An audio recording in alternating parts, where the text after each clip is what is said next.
like to call the December meeting of the Tellico Village Property Owners Association Board meeting to order. I'd like to welcome everybody that's here, as well as everybody that's joining us on the live stream. As I've said in the past, the way we operate is if we have any items on the floor that the board will be open for comments, and then after that we can take comments and questions from anybody that's here or anybody that's online by sending them in. With that, we do confirm that we have a quorum. We have all board members present. And can I get a motion to approve the minutes for the November meeting? So moved. Second.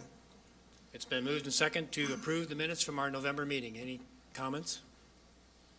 Seeing none, I'll call for a vote. All in favor of accepting, please raise your right hand. The vote is 6-1. John Orr abstained because he was not here. With that, we'll move on to continuous improvement. Mitzi? Okay, I'm going to stay here for just a moment and use the microphone, and then I'll get up and do the ceremonial check because of the microphone. Beth's getting it for me.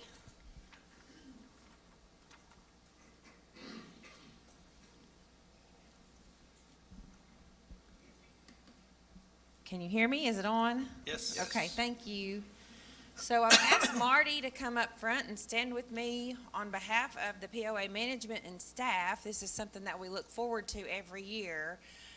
We have our CI savings, our ceremonial check, and this is where each department turns in real dollar CI savings. Some are efficiency, some it might be saving time, but this is actually the real dollars where we work with our accounting department and go through the projects line by line to determine what are true dollars. And so for next year that will go into the reserves, it's actually the 2023 contribution, but they typically do that reserve transfer in January once all the numbers are settled in December. But this would be a record number for us, and it is going to be presented to the TVPOA board on behalf of the management and staff, and it is in the amount of $200,000.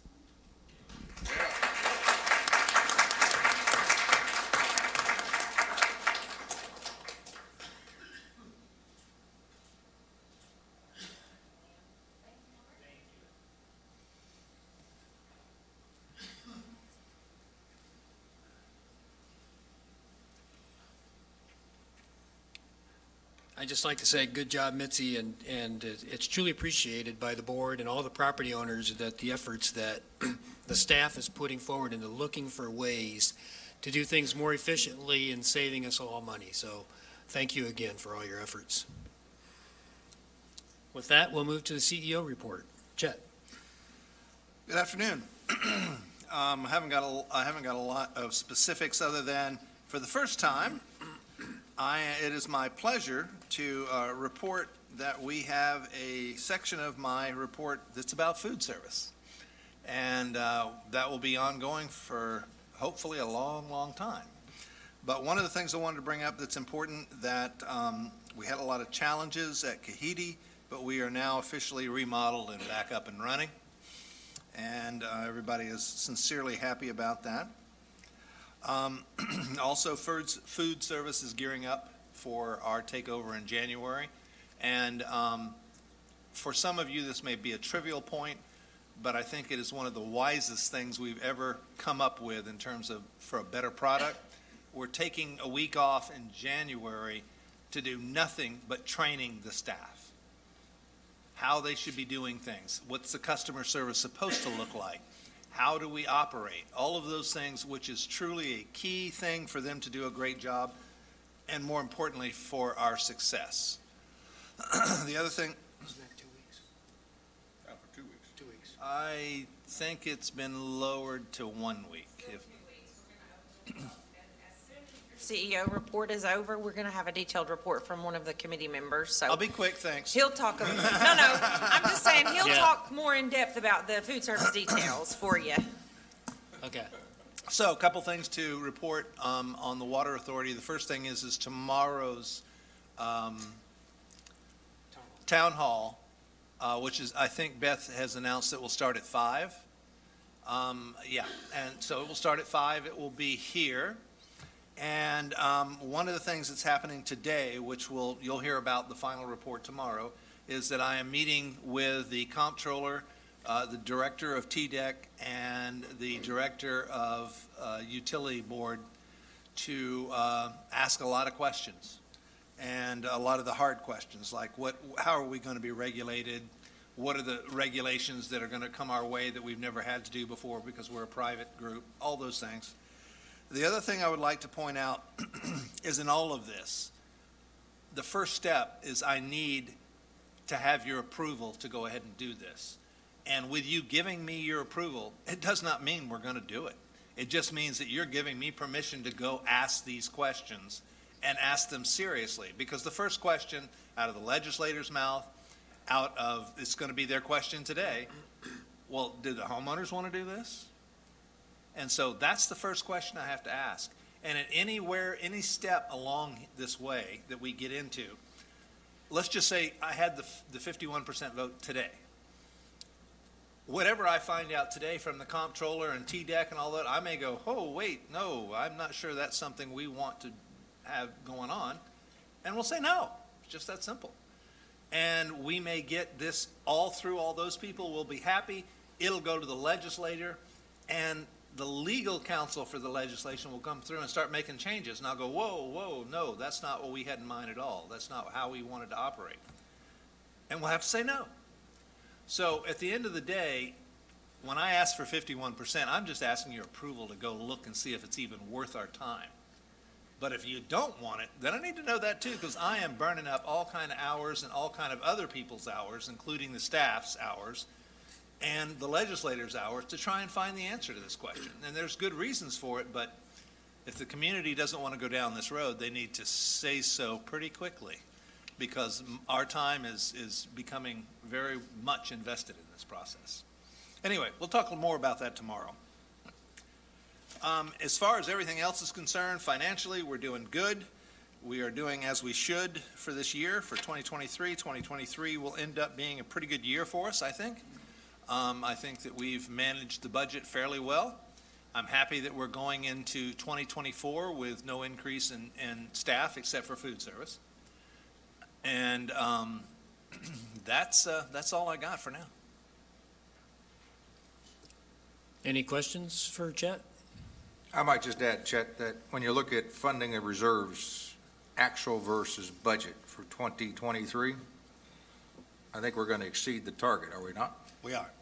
Instead of 8 million, it might be 9 or 10. Yeah, I think it's going to come in right about 9. Right, which is outstanding. Please come to the mic if you have a question.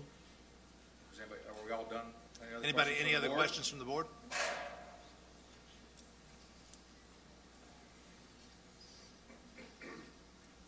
I have just a procedural question to your report. Thanks very much. It's on. And what's your name, sir? It's Bob Mitchell. I'm over in Tokwa. And relative to procedural, would you coin your discussion with TDEC as due diligence? In every way. Okay, that's my question.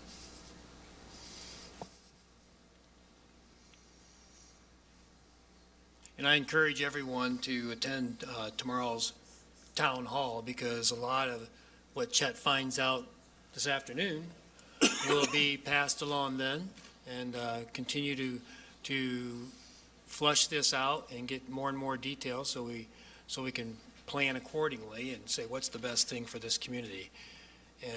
And you know, I've said this before, and some of the other board members have as well. You know, one of the big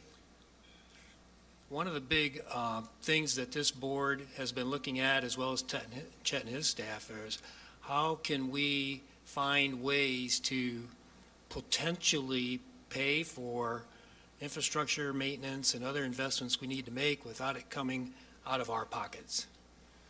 Because in the end, we are responsible. We live in a private community. We own the water and the sewer systems. We own the roads. So it's our responsibility to maintain all that. And so that's part of our assessments every year and part of our water bill. And if we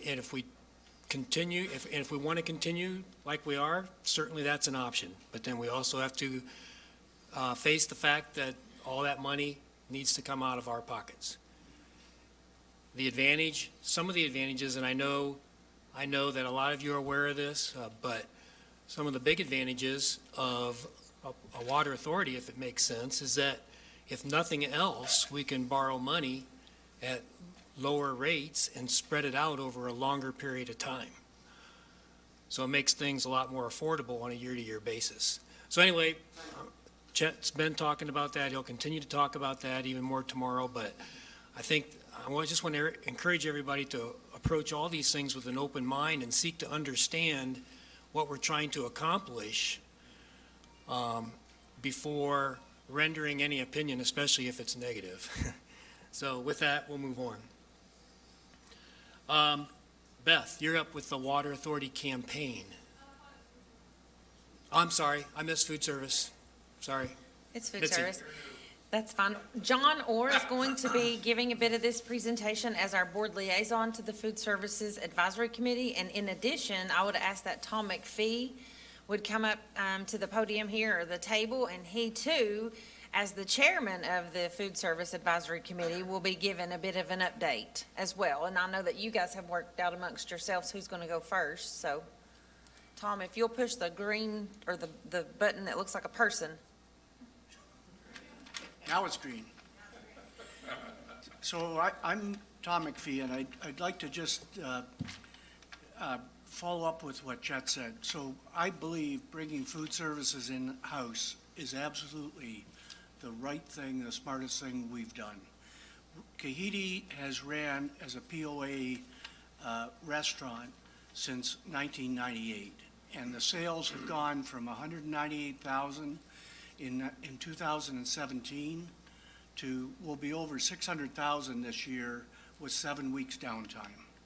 So I think bringing it in-house makes absolute sense. So thank you for the board and everybody, and John for championing it and making that decision. So where are we so we finalized our committee about the first week of November, and we've been meeting weekly as a committee ever since. We've elected our officers. I'm honored to be chairman. We have Tom Lee, which I think just about everybody knows, as vice chairman, Lisa Harrington as secretary, and we have 7 full members. We've got our initial terms defined so that we'll have an opportunity to do a rotational.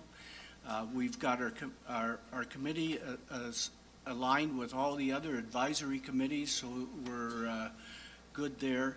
In addition, we've also aligned with some of the major organizations in the village to be able to get, constant feedback, encourage more use of the restaurant facilities, such as the MGA, which has over 800 members, Pickleball, which has 1,000 and some, the Quilters Guild. So we've tried to align so we can each reach out to all of them and try and get more use of our restaurants, plus get continual feedback for that. As Mitzi said, our survey is complete. John Orr is going to talk to that. I would like to thank Ed Gullimon for helping, well, not helping, actually he did it. Orchestrating it, and Lisa Farmer, who's been and will be critical as we reach out and try and convince people that we've actually made a difference and get people back in the restaurants. We've had excellent support from marketing and communications. Kahiti Kitchen is complete and back up. Thank you all for your support and continuing to invest in our amenities. It's great. The staff loves it. Resident loves it. It's already making a huge difference. We've had 2 meetings with Aloha, which is our point of sales that we've had, to understand how we could use them more and utilize them more to better understand the clientele, reach out and market to the clientele with loyalty programs. So we're in that stage where we're still evaluating that. They put some proposals together, and we're still studying that. Our training manuals have, Skylar did a great job in getting training manuals for all of the staff out. They're reviewed and approved.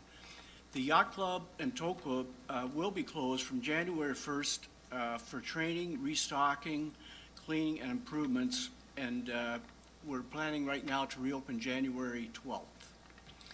Kahidi will be open at regular hours through all of that time, with the exception of January 2nd, which the bar will still be open, little clap, but the kitchen will be closed for that day because Skylar wants to take the back office, the kitchen staff over and do the same training with them that he's doing with all the others. So,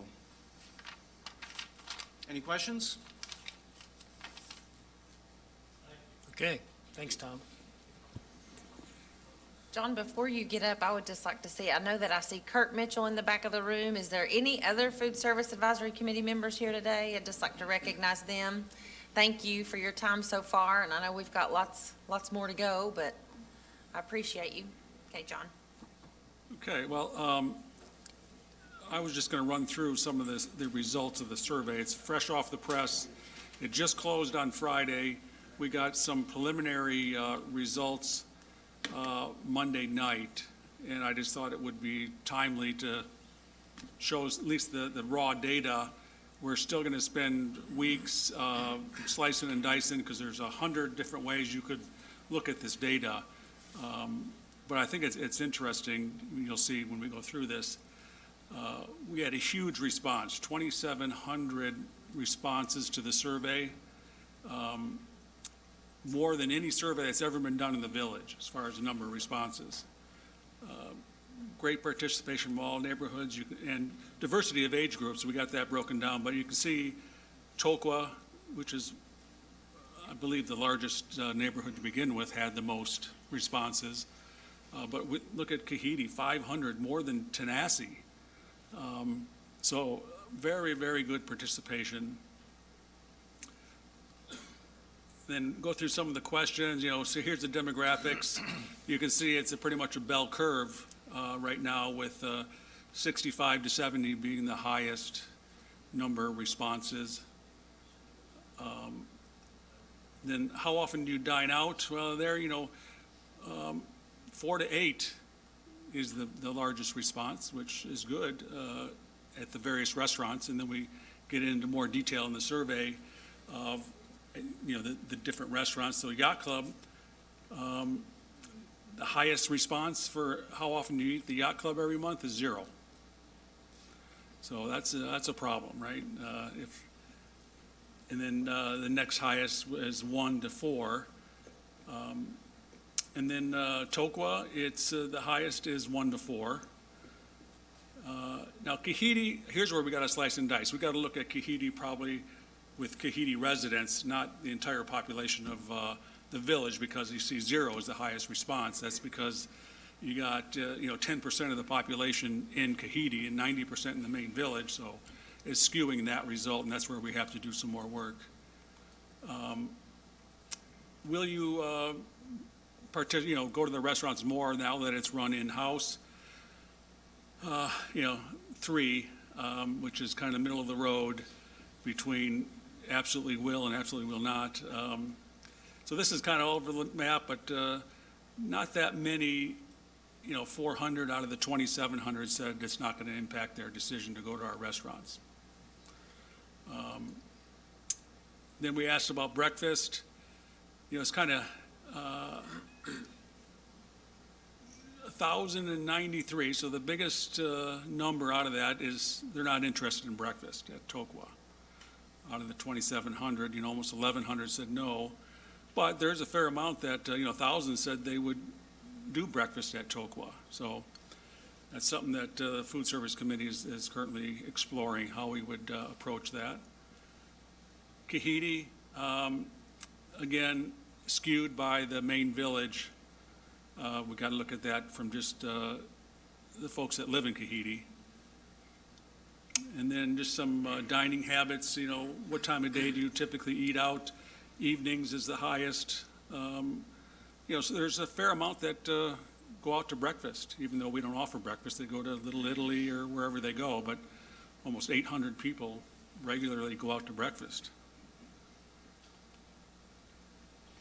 What do you believe the yacht club should be going forward? Obviously, overwhelming majority is kind of the current upscale casual.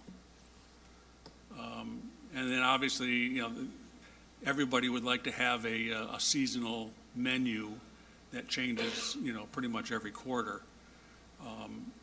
So that's no surprise there, but, and then quickly, demographics, so who eats at the yacht club 1 to 4 times a week? Or, you know, it's really the 65 to 75 are the highest there, not surprising, but another bell curve. Tokwa, pretty much identical.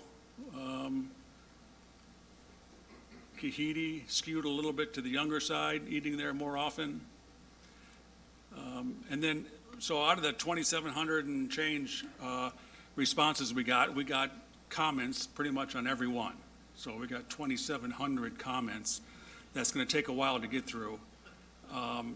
We're going to try running it through some AI to get, you know, better insight into it, because right now, all the committee members have a copy of, an electronic copy of the comments. We're not printing it off because it'd be like 300 pages long. But, so they're going to attempt to go through as much as they can, but I think AI would give us better insight. But here you can see some of the themes. Service, obviously being a big one, you know, more fresh items, higher quality at the yacht club. Again, some of these are obvious, but healthier menu options was a big one. You know, we've got a lot of menu suggestions, and, you know, that's the hard part with surveys. You're going to have a different opinion for every single respondent, but we're going to do our best to address what we can on here, and then we're going to be looking at menus, you know, as we start the year out, start seeing what kind of menu options we can offer. But that's just a quick summary of the survey. Again, there'll be a lot more work being done on this to better stratify the data. Anything else, Mitzi, you want to add? One thing I may ask is Skylar here. He was. Well, I was going to say something to look forward to as well, as Tom mentioned, that we had met with the LOHA and had a demonstration, our point of sale system. There are so many capabilities that system can do that we were not aware of, that we will be taking advantage of. There will be opportunities for property owners to sign up for a loyalty program that they have. There will be opportunities for a QR code to be scanned at the bottom of your receipt in order to maybe receive 10% off your next visit. You know, the possibilities truly are endless, and it's just some of these promotional things that we want to make sure to take advantage of that we haven't been able to do in the past. So just keep in mind that that's coming down the pipeline, and we'll have a detailed report when we actually have something in the works with Aloha, but it is pretty exciting. Yeah, the text program from AWE is pretty popular. They had over 1,400 people sign up for that. This takes that to a whole nother level. I mean, you know, that text was, you know, level 1. This is like level 10 with email, text, pictures, and more frequency, because AWE limited how many of those they were buying, which they pretty much could do like 4 a month is all they could do as far as text. So that's going to be a much more communication will be coming out about specials and tiki night and all that kind of stuff.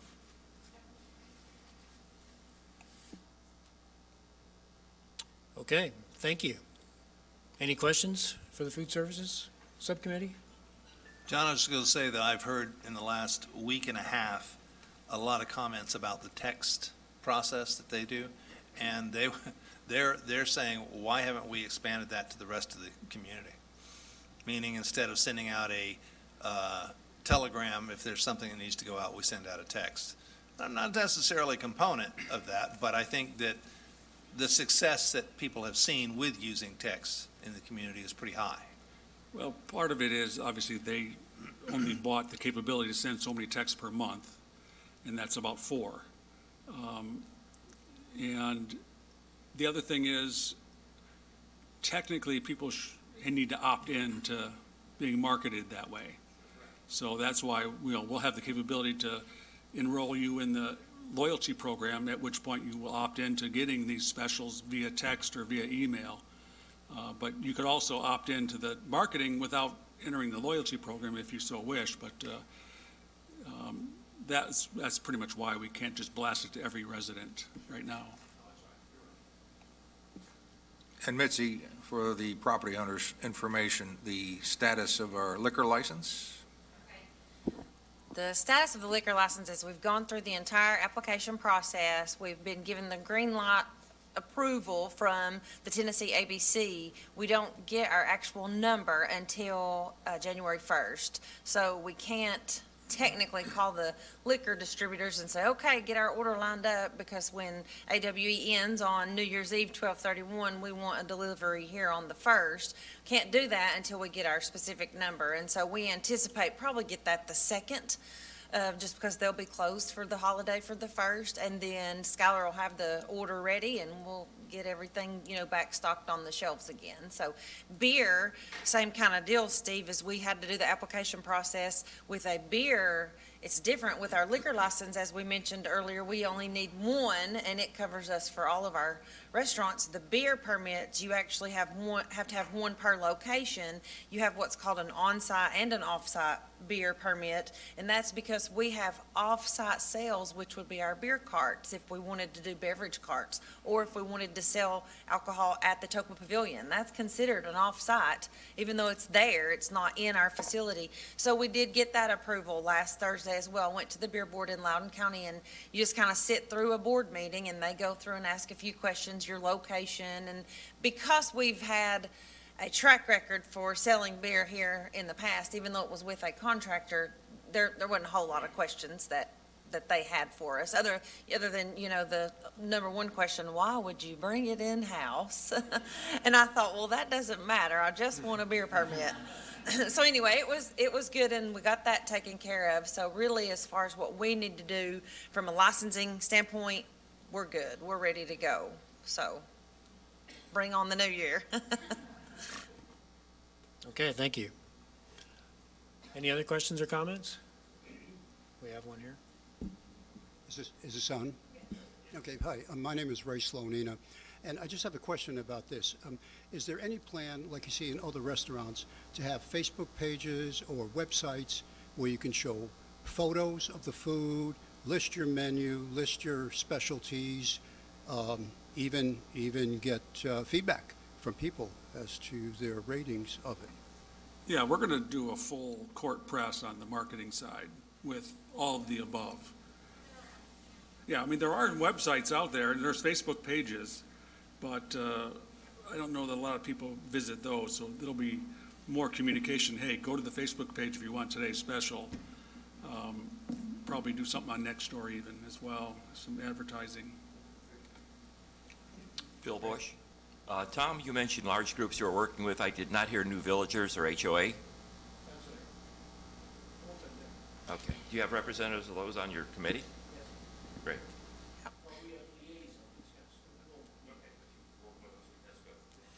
So for those listening online, the answer was yes. Okay, with that, let's move on to the next item on the agenda, and that is the Water Authority campaign. Beth? All right. The purpose of today is just to educate the board and property owners on what they're going to be seeing as it relates to the Tellico Village Water Authority initiative. We're going to go over the team, our goals, our strategy, the campaign theme, some tactical elements, how we're going to track it, ambassador program, and then a quick summary. So the team consists of myself and Fred and Joe, who are both part of my marketing ad hoc committee, as well as Linda Garza, who is on CAC, Mike Harrington, who is our liaison from finance to CAC, and then Fletcher PR and marketing, who we've used in the past. Our goal is pretty simple: to build broad awareness among Tellico villagers that the POA is contemplating a water authority. Assure villagers that this is a viable replacement to the current POA-run water and sewer department.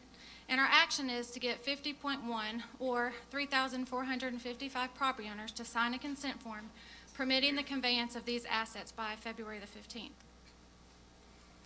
Our campaign strategy will employ all integrated elements of the communication mix that are available to us, and we are doing a phased approach. So currently, we're in what we call Phase 1, which is a soft launch, and that will run through the end of this year. And Phase 2, which is full court press, I like to say, will be from January 1 to February 15th, which is the deadline for signatures or consent forms. Our rationale for the dual-pronged approach was, one, we need to provide the legislators with village approval prior to February 15th. And then late November, early January, the timing presented a challenge because of the holidays. A lot of people are traveling, there's a lot of distractions within the media, and we just didn't feel like that was enough time. So working with Chet, we decided to do January to February the 15th. Most of the villagers will have returned by then, traveling will be complete, and they'll be checking their mail again, we hope. Some of the messaging is the circumstances required to adopt of the campaign theme and messaging to promote an urgent call to action because we are on a timeline. Villagers need to be convinced that they need to act today because this new water authority will improve and secure community water and sewer systems for our future. Central messaging is approve the Tellico Village Water Authority. Simple and straightforward. Campaign communication slogan, acting today to secure tomorrow, because that is for sure what we are trying to accomplish. Phase 1, which like I said is running now, we've had one full town hall. We have another one tomorrow, as Chet said.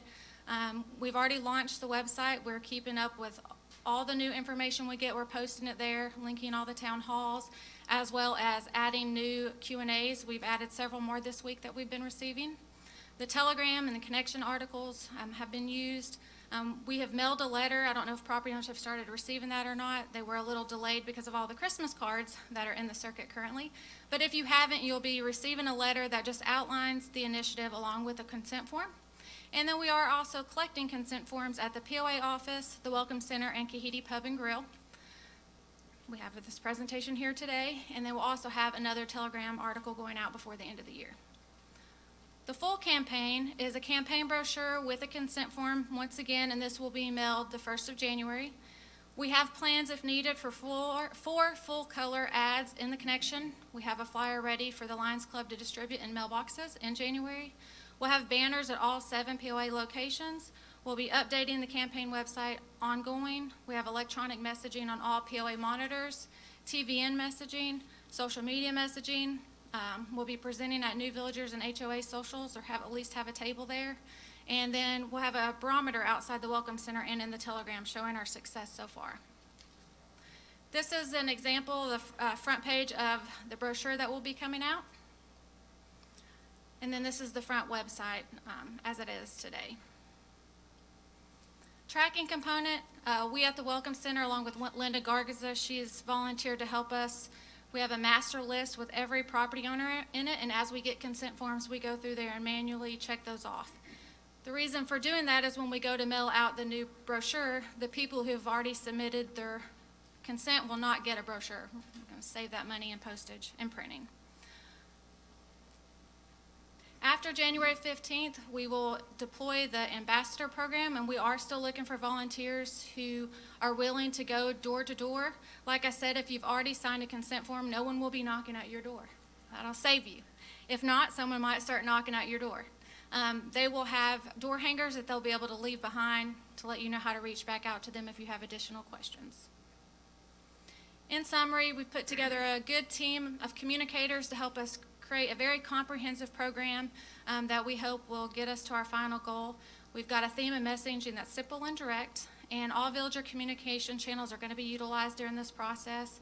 We'll have ambassadors. Like I said, we're still looking for a few more to help gently prod forgetful or reluctant villagers. And for sure, villagers will know by February the 15th. We don't want anyone to be able to say that they have no idea what this Tellico Village Water Authority is. So simply, we're looking for approval of the Tellico Village Water Authority, acting today to secure tomorrow. And then we take questions constantly on the POA website. And then if there's any questions, I can answer those now. No? Oh. Are there any questions for Beth? Yeah. I just want to make a comment. Hold on just a second, please. We'll do the board first, and then we'll open it up. Yeah. This is what I'll say, a parallel process that the board needs to run starting in January, I believe. Because what we got to deal with is what we know. And what we know is we've got about $30 million we got to spend over the next 5-6 years. There's no guarantee we'll get 50% plus one to approach the state to get a private act.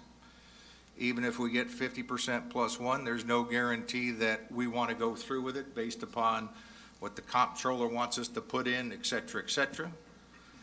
But what we do know is we've got $30.1 million we got to fund, and there's no doubt.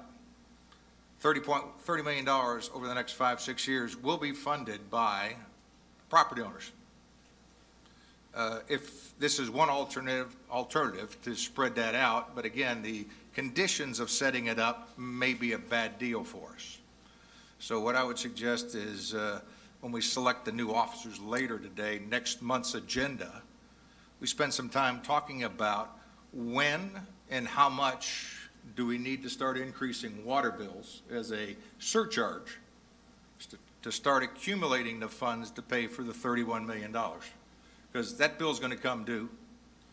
If you work out the numbers, which I just happen to do, if you needed all $31 million today and you had 5 years to pay for it, it's an average. We have about 5,600 bills we send out for water and sewer in the village.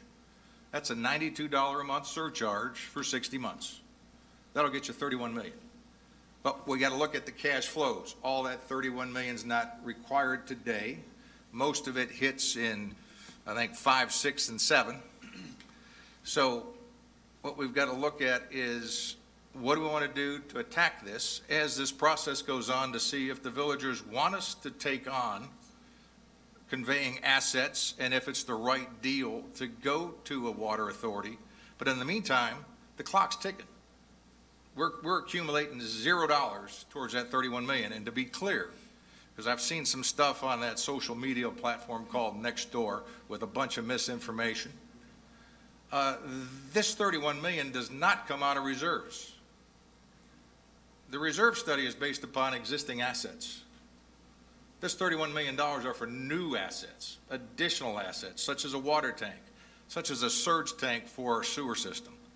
So this $31 million will not be paid out of reserves. It must be paid out of the water bill. And it is not a special assessment. You can, I think it's Article 6 in your declaration. You can read it yourself. The board has a fiduciary responsibility to pay for everything required for water and sewer. So that $31 million will be paid by property owners one way or the other, either through a water authority or through your water bill or some other new method that we have not seen yet. So I just wanted to put that out there that the board next year needs to start getting on the schedule as to when we believe we need to start adding a surcharge to the water bill. And John, you can correct me if I'm wrong, a couple years ago for the 2023 budget review back in the fall of 2022, the FAC was recommending that the board consider adding $40 a month to the water bill in 2023. Well, the board decided not to take that action because we were waiting on some final numbers from the studies from Jacobs Engineering. We now have those numbers, and I'm saying that starting next year, we need to come up with when do we want to pull the trigger on that additional surcharge on the water bill. If I might add, you're going to be asked to give consent for us to go get more information. You know, it doesn't mean we're going to do it. All it is basically you telling us that, yeah, we want to know more. And that's what we would do. Then we would come back to the property owners. Here's what we've decided, or here's what the options are. And, you know, so when you're asked to sign the form, it's basically consent to investigate. I've mentioned this before. I got ruined in my career as a former project manager on a major facility, and I just think this way. That's why I say I got ruined. So if you follow along with what I've said over the last few years, this is why. What I learned is you have various steps, and I'm going to project I was in probably had 17 million steps, but I'm just going to knock it down to 10. So you got step 1, you have to start. Step 10, you implement. It's done, it's over, everything is, we're into step 1 here. Step 1 is we go to the state and we say, we've got this great idea. We've heard that you can make yourself a water authority, and that's what we want to do. The state then says to us, you need 51%, or give us the number of the population. Oh, man, I just made a mess. So anyway, I'll survive. No, I'm fine. No, that's fine. I'm okay. I'll live. And this is my last day. I've never done this before. So anyway, the confusion is, as with the projects I've been on in the past, when you go out to your employees and you say, we're going to put a new billing, a new computer system, new accounting system, they immediately jump to step 5, 6, 7, 8, 9, and 10, and they want to talk backwards. And then they start asking you questions which make you look like a total idiot because you don't know the answer, because you haven't done step 2. In this case, step 2 is he's going to leave and go to a conference call today with the state controller to ask the questions that we have. How much asset do we need to transfer? Do you transfer the trucks? Do you do this? Do you need a human resources department? Do you need a CFO? Do you need this? Over and over. He's going to come back to us tomorrow at a town hall and say, this is what I learned yesterday. Questions that we're all asking, including these board members and you. The issue, though, is that my tendency as a property owner is to jump to step 8 and say, but what's it going to cost me? Don't have a clue, because we haven't gotten through step 2 yet. Step 3 goes to another level, 4 goes, and then to quote Chet and this board, which we've talked about either over the phone or email or playing golf or whatever, it gets to a point where I, as a property owner, do not want to pay for this or cannot afford it, or it does not do well in my fiduciary responsibility to you as a board member, I'm not voting for it. We then say, as he said this morning or just a few minutes ago, it stops right there. We're not obligated. And what the next door and the Facebook and the phone calls and emails are, how dare you do this to me? I haven't done anything. We're asking for your support to say, can we get through step 1 to research the validity of what we need to do in step 2? That's all we're asking. And if you decide that you don't want to do it, call your legislator, call the senator, call the government, send them emails. I know, look at Rick, and tell them you do not want to do this. Now you go back to Steve. You got to pay for it some way, and that's where we need to come up with an area to pay for it. Brought up in the FAC meeting the other day, last Friday. Man, this is a mess. I'm okay. I'm not getting wet. It's just what I brought up was I'm reading. Oh, look at you! What a dear. Thank you, Carmen.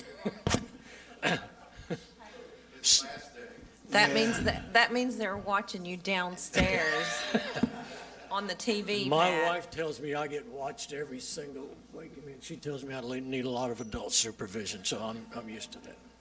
So what I'm getting to is that somehow or another, this is going to be paid for, and we're going to have to do it.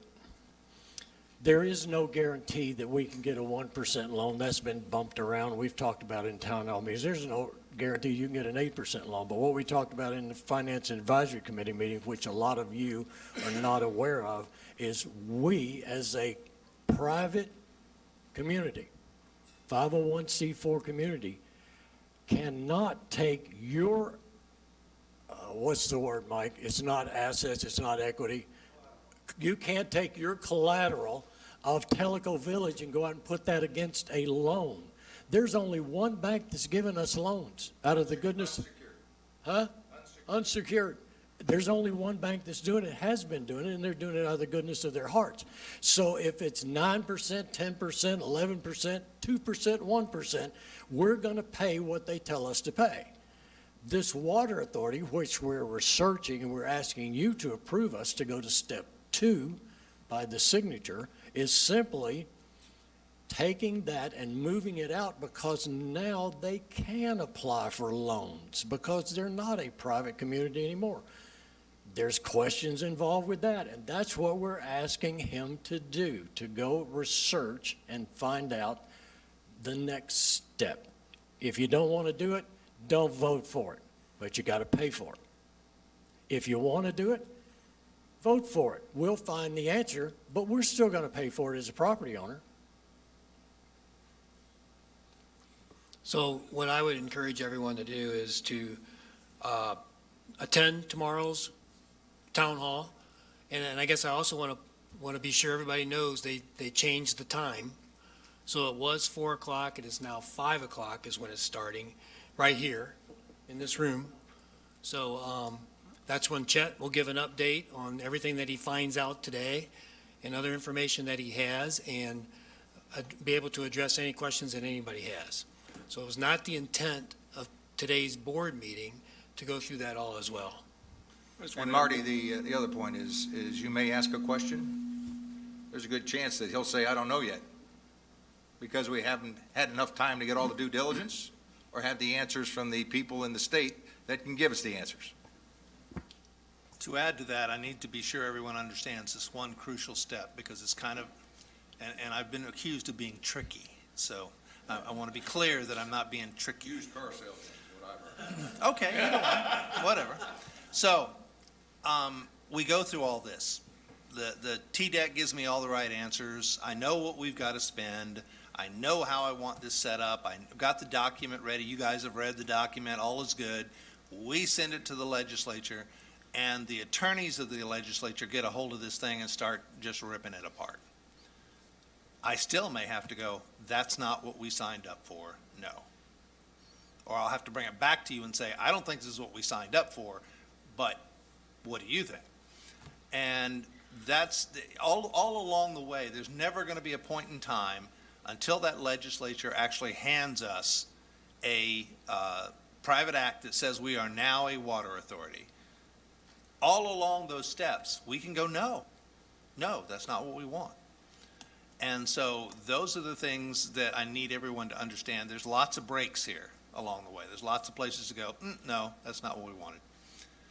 And I can only go with the information I'm getting. So that's where we are right now. Just one additional point about you're going to pay for it one way or the other. One way, which is do nothing, you're going to pay all 31 million out of your pocket. Us, every property owner. Now, Water Authority gives us the opportunity to apply for grants. And, the amount we get, nobody can promise that. There's hundreds of water authorities and utility districts applying for grants. But even if we got $2 million, that's $2 million less that has to come out of our pockets. But without the Water Authority, we can't even apply for those. We can't apply for loans. The longest term loan we can get is 5 years. So think about the monthly payment. If we had to borrow half of this, money, 15 million for 5 years, monthly payments are huge. So there's advantages and there's certain disadvantages, which we're going to be highlighting, additional costs. But we think the advantages far outweigh the disadvantages at this point. But just to be perfectly clear, John, and you're exactly right, but we can get a longer-term loan than 5 years. We have before. But again, it's just from one source. Right, yeah, I mean, our consultant said, you can get 30, 40, 50-year loans on some of these projects. So to spread out, $10 million over 30 years is a very small payment compared to having to come out of pocket for all that money. I think there's another clarification that I'd like to make too, and that some people have been citing, well, we did get the TDEC loan for $2.1 million, I believe, for a sewer project that we're going to commence in 2024. And that is true, but we qualified that through the county, through Loudoun County, and a lot of work by Henry Cullen to help us get that here in our private community. That kind of stuff is typically unheard of, and it was kind of a one-off, so it's very unlikely that can happen again. Have a much better chance if we have something like this set up. I know that somebody even quoted, well, we're going to qualify for another 5 million in 2025. I don't know where they got that, but that is not true. So we have the 2.1 for next year, or when we do that project, but that's it. So one of the things that Marty just said that actually clarifies this, we got that, we did not get that grant. That grant was given to us by Loudoun County. We did not qualify. They qualified us to get that portion of that grant. They qualified us. The state gave it to Loudoun County. We, as a private entity, could not go out and do that. And when we had to fill out all of that information, it had to go through Loudoun County. So that's the only reason we got that. It wasn't because we somehow magically qualified for that particular one. It's Loudoun County made us qualify. Okay. But just to highlight the anomaly that we have in Tellico Village, and I know this isn't the Water Authority discussion tomorrow, but there is no other community in Tennessee that has a private water system. That's how much of an anomaly we are. Why would anybody want to have a private water system and sign up for this kind of maintenance and upgrades along the way? So it's, it's unheard of, basically. And Chet said he came across one other in the country, a new development that was putting in the water and sewer system, but immediately following their build-out, they were turning it over to the county because they didn't want to maintain it for 30 years. So anyways, it's an anomaly that we have here. Any other questions or Yeah, comments? now the board, so if you call on me when no, they go first. No, you're on the board, so that's the time. Okay, so we will open it up, but I want to just ask everybody that if you have any specific questions about the Water Authority, that is more for tomorrow's meeting. Today's meeting was for Beth to talk about the whole communication of the campaign. So if you have specific questions about the Water Authority, I'm going to ask you to hold them until the town hall after Chet gives his update tomorrow. But with that, I'll still open it up if anybody has any questions or comments on the campaign communication. Hi there. This is Ray Slonina. I'm the one who wrote to the POA, and I'm the one who pointed out $1.8 million from TDEC and the $5 million anticipated, and that's in that skeleton budget and action plan that's posted on the website. So if that's incorrect, then it's something that's posted on the website, and it didn't say that this was done through Loudoun County. It just said that Tellico Village had this 1.8 Well, I can million. tell you that both of those numbers are incorrect because it's 2.1. Okay. And there's no such thing as a 5 million. So that was for something else or referring to something else. Yeah, and I said, I got it off the website. Okay. Yeah, the POA website, it was, I think it's stated as a 5-year plan or something like that, where it shows a budget, and then several pages afterwards of things that are supposed to be done. It's all very skeleton, certainly, but it's not, as So we as we mentioned have before. projected spend, Yeah. but it's not money coming from TDEC. Right. Yeah, except that on one of the pages, it said one point, well, anyway. I Anyway, won't go into that's- it. Yeah, that's I money just wanna going out, comment not that- coming to us. Yeah. I want to comment that I raised some objections, and you all got a copy of my email. It hasn't gone out on Nextdoor or anything like that. But I do appreciate the comments made here by the board and the fact that further due diligence is going to be done. I think that's very important if you're going to put together a real comprehensive plan, whether we do it through a water authority or whether we do it ourselves. We really need to know everything, including immediate and long-term consequences of what we're doing.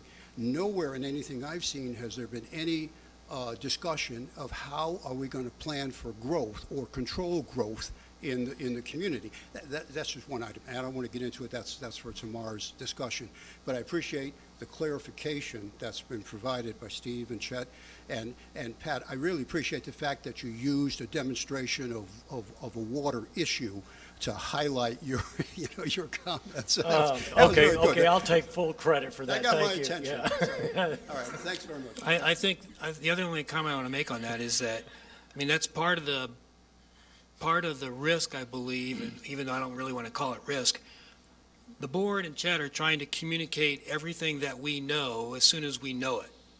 So we may not have everything figured out today, but we're telling you, that's all part of the plan, right? And the comments about due diligence and business plans and everything of that nature, most definitely, we as a board are not going to sit here and approve something until we see that it's a benefit for all of us. So the whole idea is to communicate this as a potential to lessen the load of the property owners. So it may not be as good as we hope, and then, which therefore we'll say, no, we'll just continue down the path, and we realize we still have to pay for it all out of our pockets. But that may still be the best alternative. We'll see. We'll see how it plays out. Levon Mitchell. I had a question about, so in the presentation, I'm seeing 3,450 votes that we need, and February 15th is just around the corner. I mean, that's not much time at all. We're having paper ballots with signatures. Is there any reason why we can't solicit and get votes like we did when we had the POA board voting, or a product like DocuSign where they can do electronic? Because I know a lot of people, printing and scanning it back in if they could. Just wondering, could we use different avenues to get the votes back? Believe me, if I could do that, I would have already done it. And this. Yeah, legal counsel has basically told us that may not be acceptable in Nashville. May not be? Yes. Right. DocuSign has, No, Oh, no, for the no, that's- legislature. Yeah, no, the legislature may not accept that because they want to see that a real human signed that piece of paper, not a DocuSign. And I know that DocuSign is used for everything, everywhere today. I sign them all the time. Yeah. But at the reality of their principles and what they want, and we're already to a lot of these things. I already have a business plan put together that I'm talking to the comptroller about because I want to be sure it's right. I've used their format, so I'm trying to at least put it in language they understand. And then we'll find out. They may tell me, no, you forgot this, this, and this, and you're going to have to spend that amount of money up front. It may be a no at that point. I don't know. okay, thank you. So thanks, and that brings up the question Steve C. asked about, he's given a suggestion, if you had electronic voting, you get but we've already looked into that, and there's issues with that you just addressed. Ginger Tierney, how will property owners who live out of state return their consent form? Mail, U.S. mail, straight to the POA office. And George Luttrell asked you a couple of questions. One is, George, you're going to have to ask this one tomorrow, and we've already answered it, but he says, I signed the consent. Is that to continue to look into the water authority, or am I approving through and to implementation? So you are approving for me to go look at it and to convey that if, and that's the big word, if it is appropriate for the community. But I can't even go ask the question unless the community wants to move ahead with it. That's why I keep bringing it up, and I don't mean to beat a dead horse, but that's why I keep bringing up the fact that there's lots of breaks points here where we can go, yeah, we said we convey it, but it's not worth it, so we aren't going to do it.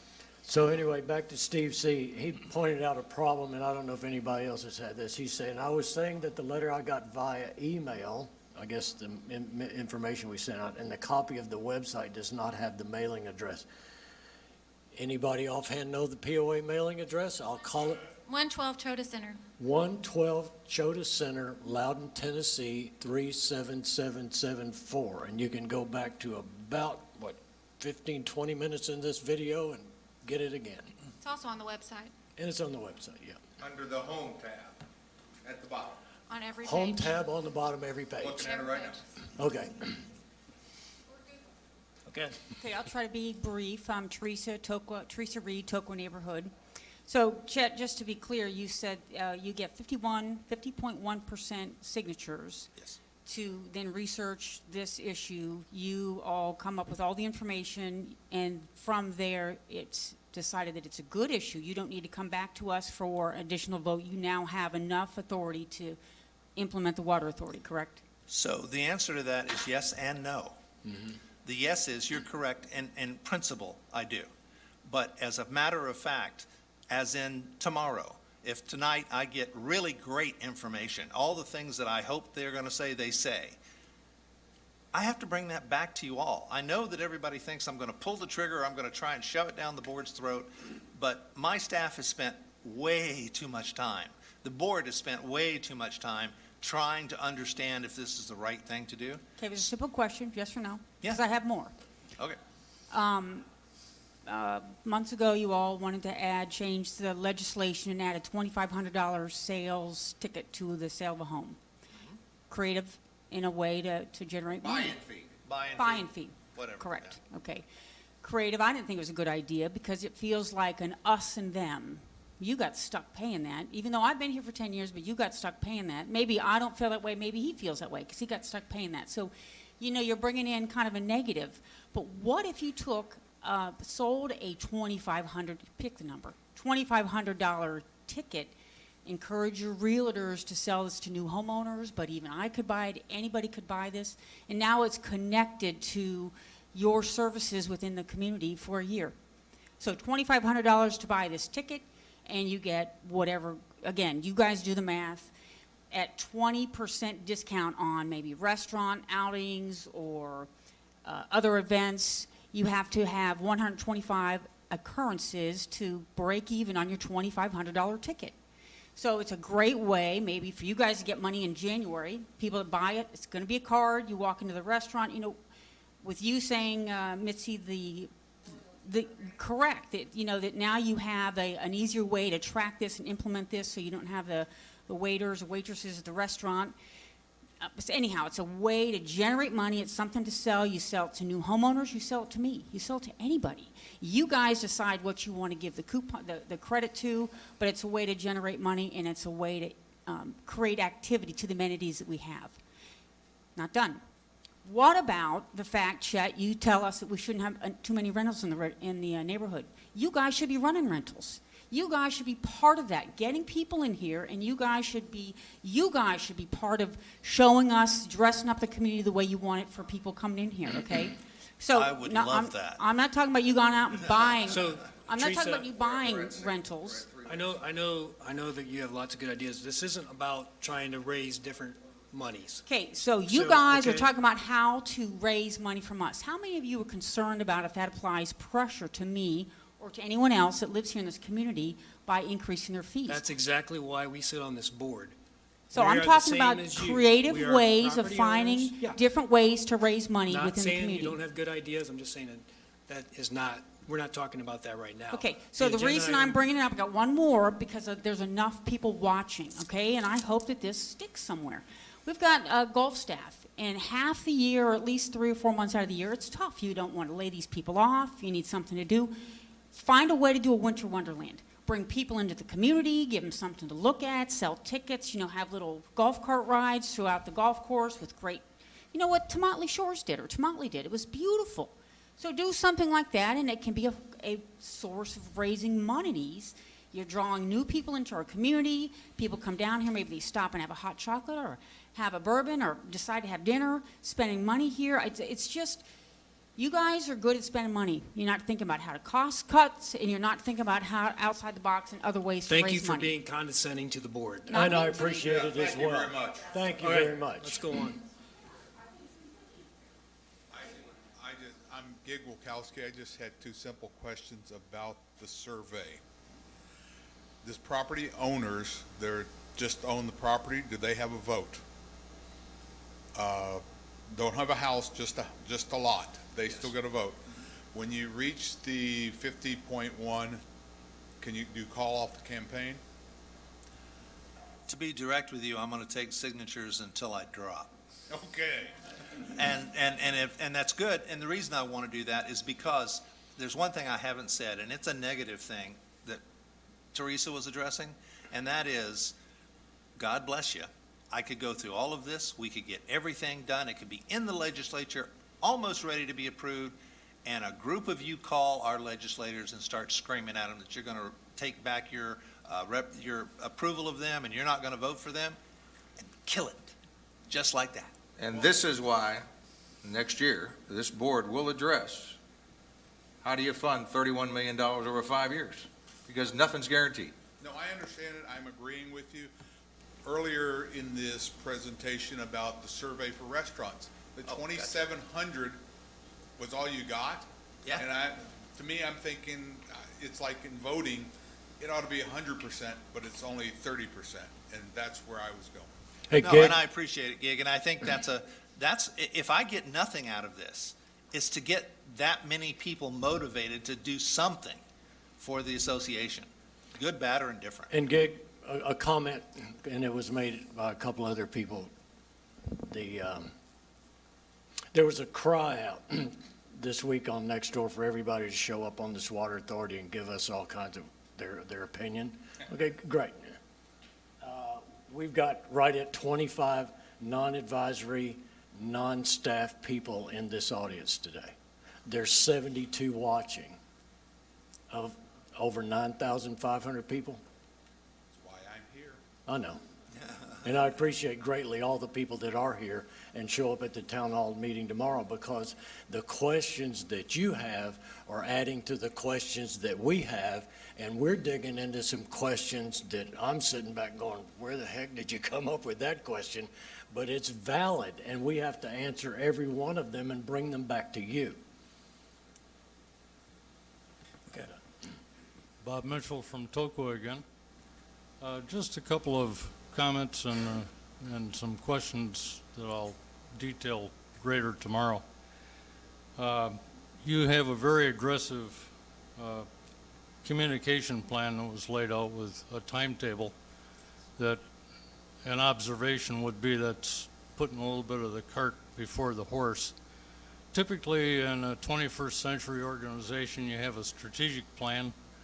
The strategic plan was developed within the Teleco organization, and if you want to poke holes in it, it needs more competitive assessment. It needs some historical background as to how you compare to other facilities similar to what Teleco is. Typically, the strategic plan then drives a 5-year type business plan. And I haven't seen a 5-year business plan yet or talked about, so I was a little bit surprised with regard to the 30 million that was thrown out. I date back to Cooper, where the POA fees that I started to pay when I initially bought the first property down here was $25 a month. We've come a long way since it's $25 a month, and to not escrow funds in accordance with a business plan that came out of a strategic plan leaves me a little flat, so we can talk about that tomorrow. I heard a business plan described as what I would describe as a business case. And since you're still doing diligence and gathering information, you can't expect residents to vote when we haven't seen a detailed business case. So the business case, I can lecture you for hours on what a business case ought to be. I'm not a CPA, but I've done some of this over time. And I think you got to get a little bit more detail in advance of an aggressive communication plan before you can ask people to vote on it. So my statement, I got a lot of questions. I'll save them for tomorrow. And again, this is the point I was making earlier, a living, breathing example, and thanks for bringing it up. Very educated, very to the point, and I appreciate it. But you can't give a business plan until you know what the state wants you to do. His call this afternoon is regarding all those issues and those questions that we have to them and that they have to us. These are the numbers that he's going to ask them about today that I spilled water on. It's still readable. But the issue is that you can't jump to step 8 and give you an answer to a question that we don't have an answer to. And that's what is causing a lot of this controversy. Why can't you tell me what the business plan is? You don't have one yet because you don't know the grisly details. If I give you a business plan now and I say it's going to cost you $15 million for this, it's going to take 8 employees, 15 trucks, 3 backhoes, the workers' compensation is this much, the insurance is this much, the OSHA requirements are going to be this, the state requires you to correspond to not only OSHA but TOSHA and all the other state requirements, and I tell you that, I just told you a bold-faced lie, because I don't know. Got to use the mic. They can't hear you online. While he's making his way, I just want to say too, the reason that we started the signatures now and we have a couple months lead time is because it's going to take that much time to get that many signatures. I mean, this is not going to happen overnight. Chasing down 3,500 people, getting their attention. A lot of people, just to Pat's point, there's 27 people in this room last time I counted, and there was 59 online.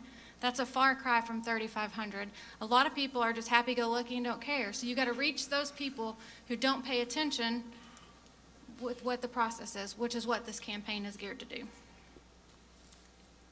Just to clarify, what you're describing as a business plan is really the business case. And the business case is still coming together here. A business plan is a broader umbrella over each of the departments and how they converge to make a total facility 5-year business plan. So I think we're working on a business case. Recognize you don't have all the answers, but don't put an aggressive communication plan in front of us that we have to vote on until you have those answers. Nobody's voting on anything. All we're saying is, can we take step 2, because the legislatures are going to ask you, does the majority of the people there want this?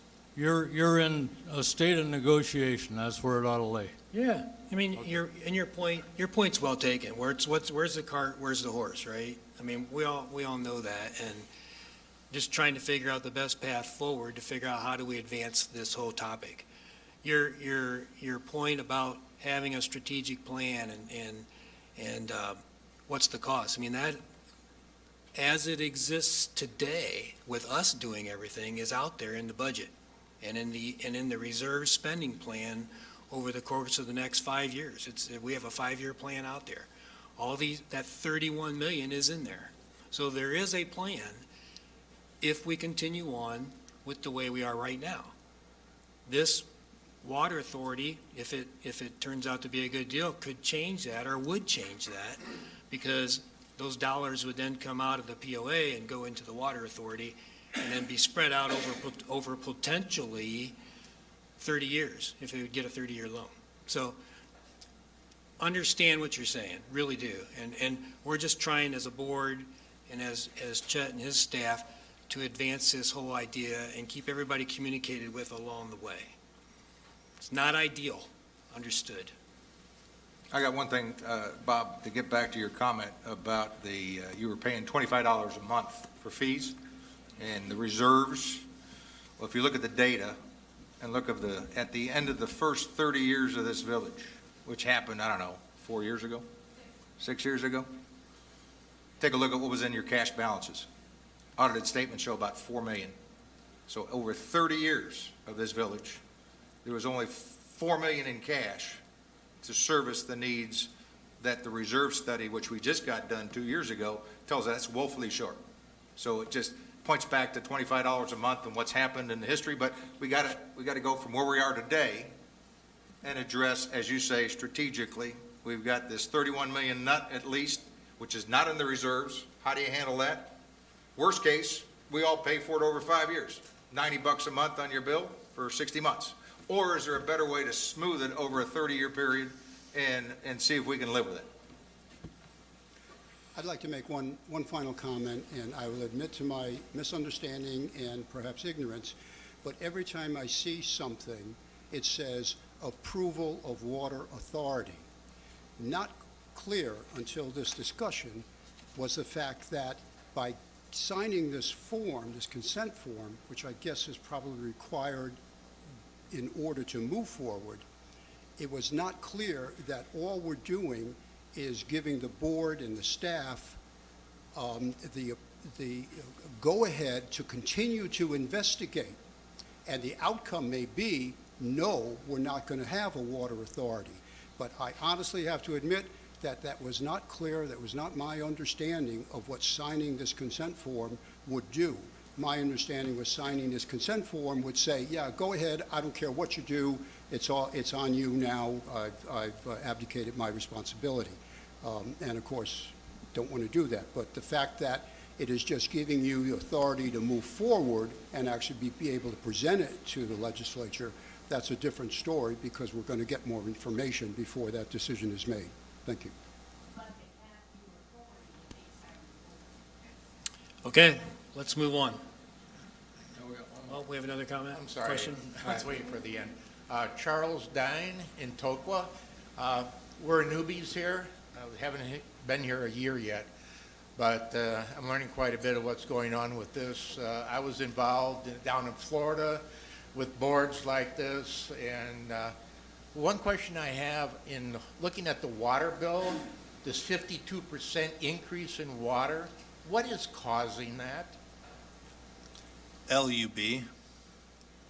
They went from $2.30 a thousand to $3.50 a thousand. Okay. LUB is the Loudon Utility Board. That's where we buy water. Right. We also buy from TAS. And they completed a water cost study, which was approved by TDEC, which is their governing body, which generated the increase in the fees. Okay.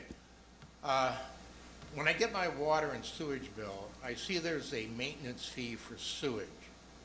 Now, I'm assuming that's going into a reserve, and you're using that to do the maintenance for that. How much money do we have in this reserve, and how much money are we spending to do maintenance? So let me explain what maintenance is first, and then I'll try and answer the other two. Maintenance, that fee is referred to us maintaining the pump and the pipe from your house to the tap, specifically. And we are very unique in doing that. In fact, there's no other community in this area that does that. That's what that fee is used for. I'm not sure exactly what that number is. Judy, do you happen to know? It's included in our unearned revenue, and the fee right now, or the balance right now is around $415. $400,000, $415. So we collect that money that in the case that your pump and all that stuff goes out, we can replace it. It's like a warranty, for lack of a better And the way it works is as work is being performed, it comes out of deferred revenue, shows up in revenue, and the expense clears against that revenue, so you time it properly. Okay. Now, as far as water goes, have you ever put together a reserve for water to take into something that's coming up now with this $31 million? Absolutely. In fact, our reserve study includes, well, it includes everything that we have. And the reason some of this stuff is new is because we just completed a study done by an engineering group that says, oh, by the way, you're going to have to do this if you want to maintain your water. So some of this is actually, I wouldn't say hot off the press, but in the last 2 years. I mean, correct me if I'm wrong on that, for those who have been here longer than I. No, the reserves cover what you currently have. The $31 million is new. Thank you. All right, with that, we're going to move on to the next agenda item, and that is the Tanasi rebuild. It says request, but it's Tanasi rebuild update. Utility fees I have. Utility. Gosh, the second time I've Keep jumped. jumping ahead, I'm Marty. so sorry. Well, at least you haven't spilled your water. Utility install fees, Matt, sorry. Maybe we should introduce Matt again. Oh, everybody, I want to introduce the Director of Public Works, Matt Benoit, and he is a relatively new employee, like as in October 1? Correct. And has done an incredible job since he has been here. Board of Directors, good afternoon. We have reviewed our fees related to utility installations, and after our review, we would recommend that you increase the 2024 rate to $18,000. From?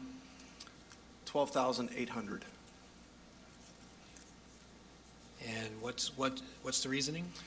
We have reviewed our fees and the costs associated with utility installations, and we believe that is a more accurate accounting of the cost associated with the process.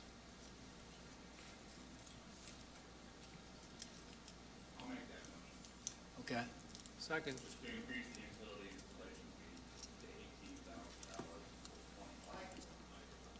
Your microphone, yeah. The motion is to increase the utility installation fee to $18,000 for 2024. Second. So it's been moved and second to increase the utility installation fee, so this would be for new builds, in 2024 to $18,000 from 12,800, I think you said? And this covers installation of the sewer tank, connection to the sewer line, installation water meter, and connection to the water meter. Yep, and associated bed and piping to connect all those things. And the pipe that runs from the water meter to the house, is that included in that or excluded? The pipe from the water meter to the house, so the process would be, we tap the water meter, we tap the water main, a water meter is installed within a canister, and a small piece of pipe excludes from there, and then the home builder attaches to that. So you're done with it then? Correct. Okay. Okay, so we've been tooling along here in Telego Village for years, and we get a new guy come in, and he does a deep dive into installations. Correct. That's where this came from? Correct. Okay. So the new guy, Matt, does a deep dive, and you found that we were underpricing based on the amount of work we were having to do? That's my assessment, yes. And a lot of that has to do with digging the hole, or you give me, because I don't remember them all. Sure. Hammering rock in instances where new service is required because the tap cannot be located. When there are other cleanup issues related to right-of-way or site preparation, all those things are components. So, in one of the reports I heard earlier was that you're having difficulty finding the tap point that was installed 30-plus years ago? Correct, yes. All right, so It now, would be common practice, once you install a tap at either the water meter or the sewer meter, to mark it. Sometimes it's done with PVC pipe, sometimes it's done with a flag, sometimes it's a metal rod. What's been interesting about Tellico Village is that these lines were installed 15, 20, 25, maybe 30 years ago. While there may have been markers at some period of time, as 30 years, 15 years has gone by, or even after the builder clear cuts the lot, those markers are no longer available, so you don't know where the established tap is. okay, so then the last question I have is, you're going to go up, what, $1,282 to $1,800? $18,000. 18,000, so you're going to go up $5,000 somewhere in that Correct. general area. Correct. You continue with the $5,000 reduction, not 18,000. Who is going to pay the difference? Because we're paying employees and trucks and gas and digging and knocking and finding, and who pays the difference? The builder, No. the homeowner? No. The rest of the village pays it. The property owner pays for it. I misunderstood If we your don't question. do it, it gets paid for out of assessments. And so in other words, this assessment fee that we all pay, we've been paying for work that Some has been shortages. underpriced. Correct, And what he's doing is bringing it up to, let's call it market value, correct, right? correct. That's what this is all about. So this impacts all homes under construction right now? This fee will be effective January 1. I think the permitting process probably will have it in effect for homes that are approved at the second ACC meeting in January of 2024.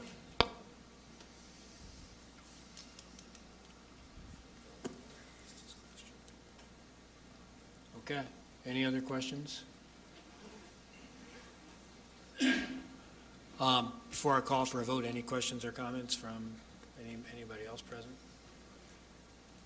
Beth, you got anybody online? We got a question. Go ahead, Joe. Joel Reed, Tellico Village, Toco neighborhood. Matt, I trust what you're saying is right, but we have to verify. No numbers, no presentation. I don't know how in the heck you could ask somebody to approve that. I would never approve that until I see the numbers. There's no justification other than the fact that we do trust you, but we do need to verify. Correct. Duly noted.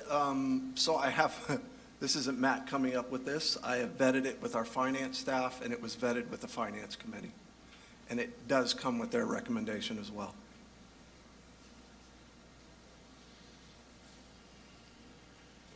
Charles Dining, Toqua.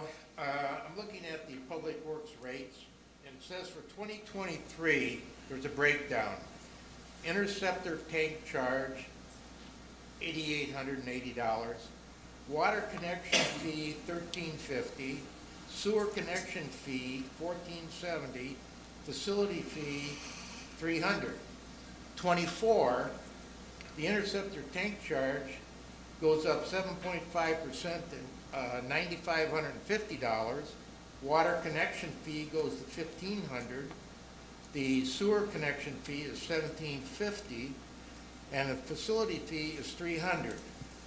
What is making up that difference of $6,000? Those costs aren't appearing to be accurate as to the cost for the utility installation process. What? Okay, the interceptor charge, is that staying at $95.50? You've got a labor charge somewhere? Gotta use the microphone. Yep. We have people online. Sorry. Okay, what does that do to the interceptor tank charge, the water connection fee, the sewer connection fee? I'd like a line item increase for each of those to show what those costs are. Thank you. Those aren't the increases. Matt, do you have, Those aren't the reason for the increase. Matt, do you have a slide that shows, slows this? or- Not with me presently. I wasn't. So you've got the data that we saw this morning, but Exactly. you don't have everything for the Exactly. open meeting to share. Exactly. Okay. Well, I can say from what we saw this morning, the analysis was performed over the last 9 months. Correct. Took a look at actual charges. Actual charges incurred were exceeding what we were charging, close to $5,000 on average. Correct. And let's make it perfectly clear, we had that discussion this morning because it was part of a contract That's correct, because review. there's also a contract implication here, because contract with Tellico Dirt Works is up at the end of the year. That has to be extended. So during those discussions on the contract, the issue with raising rates has to be done in open session. Correct. Joel, all that data was seen by the executive committee this morning. It is truly justified that we've been undercharging for tank installation and the excess costs with breaking out rocks, trying to locate, backfill, et cetera. So based upon that, the motion's been made. I'm ready for a vote. Okay, with that, I'm going to call for a vote. All in favor of increasing the permit fee for utilities to $18,000, please raise your right hand. All opposed? Vote was passed 7-0. Thank you, Matt. Next item on the agenda, now we are at Tanasi rebuild update. I believe, Pat, you were going to kick this one off. As long as I don't knock my water off anymore. So anyway, all I'm going to do today is I'm just going to give you a historical and kind of go over where we've been, but I'll review. We had on here Tanasi restoration. I don't need this. I don't need that. No slides at all. I'm not giving slides. No slides.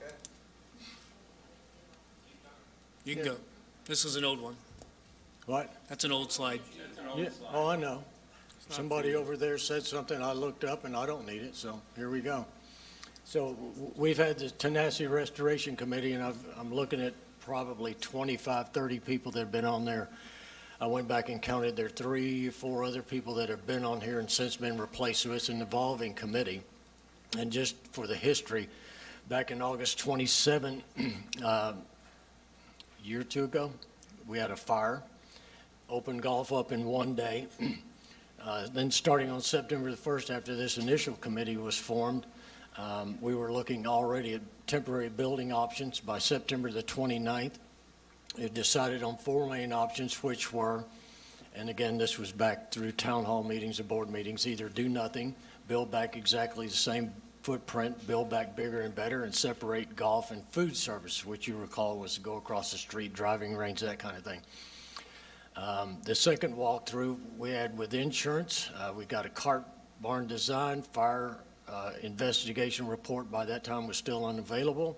August 21st, they started putting the cart barn in. We started exploring food truck options. We had a survey based on 864 responses, and the overwhelming response was number 3, build back bigger or separate food and golf. And then we looked at sample floor plans and parking. As you will recall, when we looked at those samples, which was done by a Tellico Village working architect, property owner, it was a massive building with lots and lots of parking. And it was immediately obvious on the feedback after that first meeting that that is way too big, it's going to be way too expensive, and you guys need to go back and look again. So November the 9th through December the 16th, by December 16th, we were still negotiating with insurance on the basement. We looked at updated floor plans and confirmed the square footage needs, ordered a survey for the entire Tanasi Peninsula, and then we ordered the temporary pro shop. And then January the 11th through the March the 23rd, we had a professional landscape plan was determined was needed for the building and the parking. Temporary pro shop was scheduled for March. We started interviewing architects and reviewing their proposals by March the 23rd. April the 23rd, it selected Paradigm Studios. We had a kickoff meeting, 2 analysis sessions, met individually with Public Works, Food Service, and Golf. Master planning presentation discussion June 23rd. Committee agreeing on the direction for master plan, and Paradigm started developing plans, and then we had a town hall regarding those. Board review on July the 23rd, and there was a number of dollar marks floating around, which we were explaining to everybody at that point that nobody knew what it was because we did not have bids from a contractor, but we did have wild guesses that were reasonably, we thought reasonably accurate for the time based on surrounding buildings. So the board recommended putting a $7 million cap on a budget, or a recommendation for $7 million, let's put it that way. The building was then redesigned by Paradigm. That increased the design cost by $10,000. We reduced the total square feet, cleaned up the parking lot, and all that kind. Bid process continued to finalize the design. We picked our finishes for the budget guidelines. Still had not selected the insides of the building and all the accoutrements that go along. And then we selected a contractor for pre-bid. October 23rd, interviewed 3 contractors, selected RTC to help in the pre-bid phase, finalized designs, review bid, modified current design to accomplish board guidelines, and that design cost increase another 10 grand, reduced the total square footage, and now, December 23rd, we present that to the board, this information. The old Tanasi, as it stood before the fire, it was designed in the late 80s, and it was for those people that have lived here and took advantage of that facility. We had determined that the kitchen was too small, limited bar seating, inadequate dining area, limited meeting space, limited outdoor dining, and it only had 127 parking, and we were generating over 148 golfers every day. So it no longer met our needs. And on top of that, the facade was falling down, and there were other issues with that building. We put in a temporary Tanasi that's still over there today. And the future Tanasi design was for a larger modern kitchen, expand the dining area, increase outdoor dining, have adequate parking for golfers and through lunch, which I recall was 1:30 in the afternoon. That parking was at its maximum. Have a great appearance for marketing, for entertaining, which is what the survey said that the people were looking for. And it is a great place for stunning views. And then we get into the original replacement cost. I need a drink of water, but I'm not touching it. I'm not touching it. So I'm going to turn this over to Marty, but I'm going to give you a heads up on this. On November 22nd, we had an insurance estimate for the old Tanasi. Cart storage was 4,500 square feet. Clubhouse was 5,250. Total is 9,255. Cost per square foot, we were estimating back then at $388 per square foot. That's what they were giving us. That made the total cost $3.589 million, and these costs do not include changes to parking or the fixtures or the inside information. If we take that same building, cart storage of 4,005 square feet, clubhouse of 5,250, total square feet, the same 9,255, the cost per square foot. In November or earlier, a little bit earlier this year, it was $457 per square foot, which has now gone up to $4.234 million. We've redesigned it twice to get the size down and the cost down, and have spent 25 grand doing it. No, it's more than that. How much? Yeah. 250,000, I'm sorry, and getting it down. So I'm going to turn it over to Marty, and what I want you to understand before I do this is that he's going to give you a number that's going to pretty much blow you away, because the prices are going up exponentially. Every minute we delay this, and I'm not trying to convince you, I'm not throwing anything over you, because you can always say, no, don't do it, grade it off in the ground and start all over. That's fine. But the rates on this building are going up so fast that it's shocking. And you will only have a couple of choices, not say you, I apologize, we, because I'm a property owner too. We have a couple of choices, and those choices are continue to delay, shrink the size of the building, and pay just as much as you're going to pay before. The price is not going down. You're going to reduce the price, the size, you're going to pay just as much, and one of these days we're going to get to a 10 by 10 Tanasi paying $12 million for it. But anyway, I turn it over to you. So thanks. Appreciate it. I think the key message that I want to get across is, you heard Pat say, when the board talked about this several months ago, we put a target number of 7 million out there. Put out a message on Telegram to everybody saying, basically giving our reasoning for that. And that was based on, at the time, the square foot cost that we were fed by RTC, who built Tokwa, of what they thought was going to, it would take to rebuild what we had. So $7 million. And we said that was an all-in cost. So that included all the kitchen equipment, all of the furniture, everything, all the site work to add parking from 125 spots that we have today to the 229, I think it was. Well, so we hired RTC as our general contractor. They went out then and bid out the different components to their subcontractors to then come up with a more of an, I'll call it a more of an accurate estimate of what they thought it would take to do this. Well, that 7 million became 12 million. So that's the message that I'm delivering today. Now, it is their first volley, right? So it's their first, and it's an estimate, and we believe, as well as they will admit, that, you know, it was the first pass, so they wanted to be sure that they didn't leave something out, and then the estimate became higher. We as a committee are going back to the architect.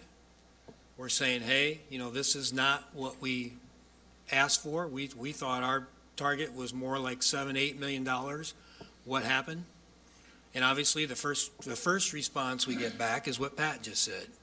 Costs have skyrocketed. So that square foot number went from 388 to 5 something, 550-ish. And so that's what we're looking at. Now, do we believe we can bring that number down some? Yes, we think we can. We put it out to competitive bid. And in fact, our architect said that, and he was basing a lot of his assumptions on what he could get contractors in the Nashville area to do, because they're based in Nashville.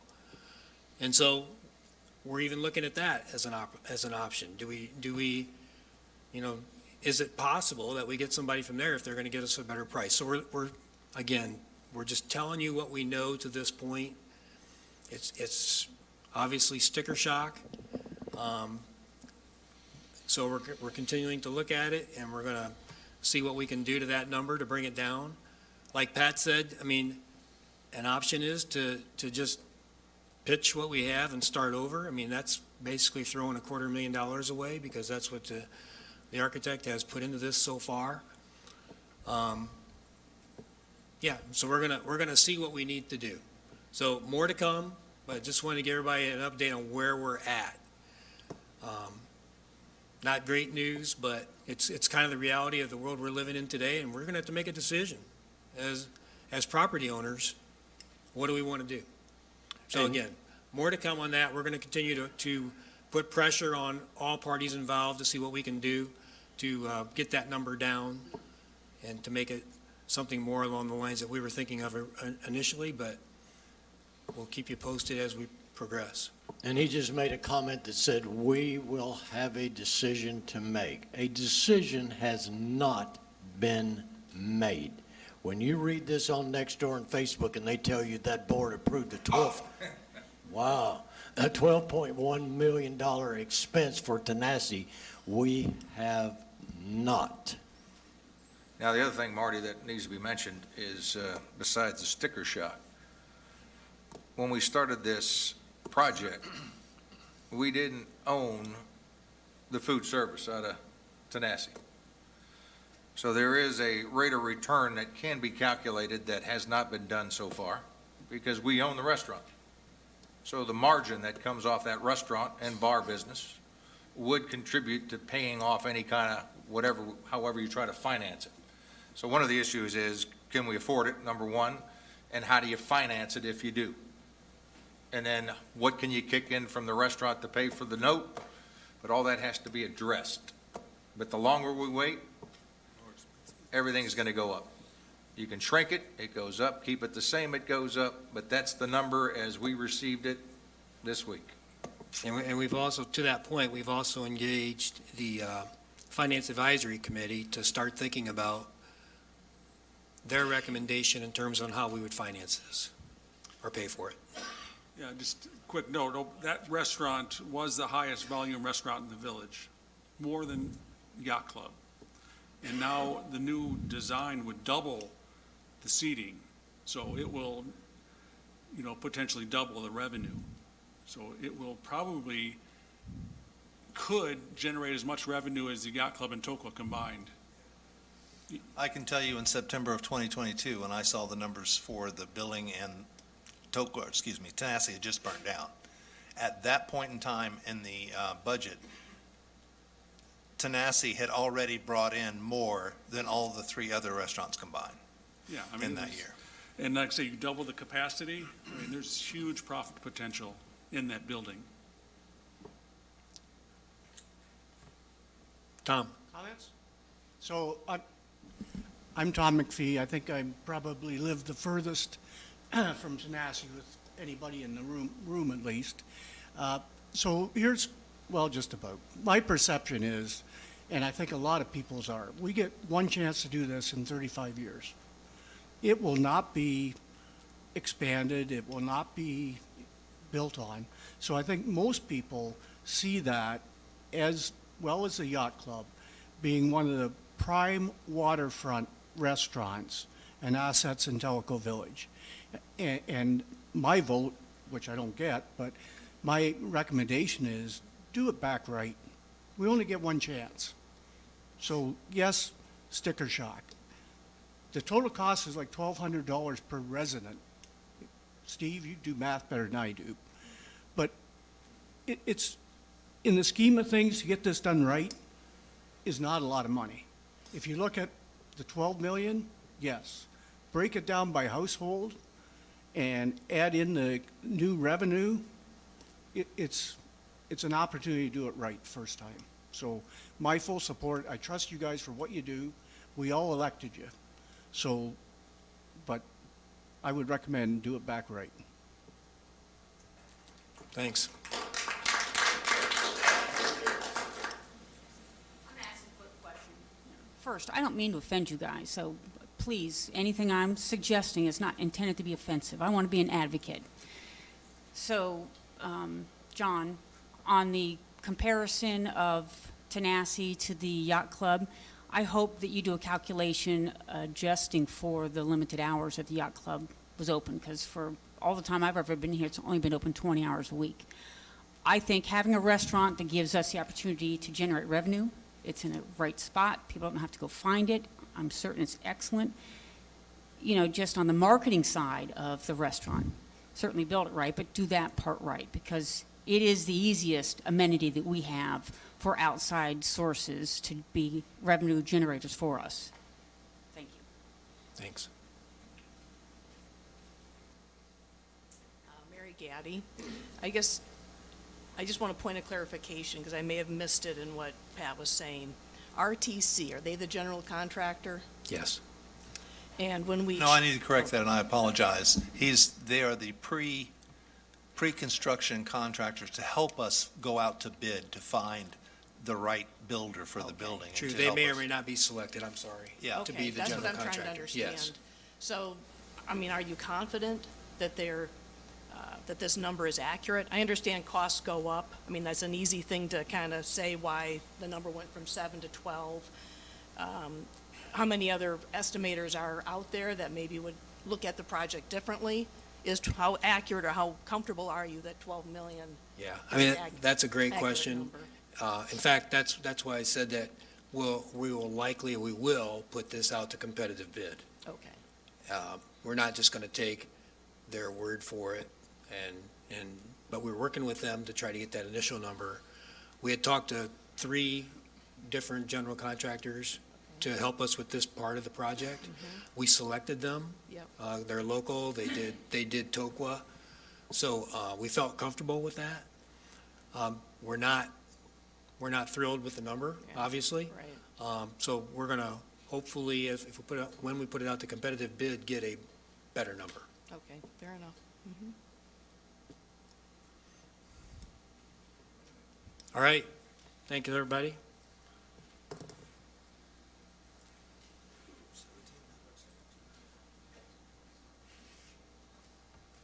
With that, finance report. Judy.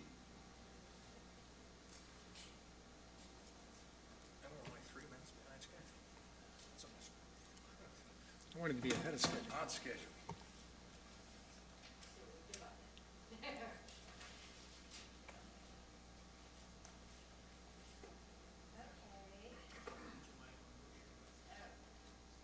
One of these days I'll learn that.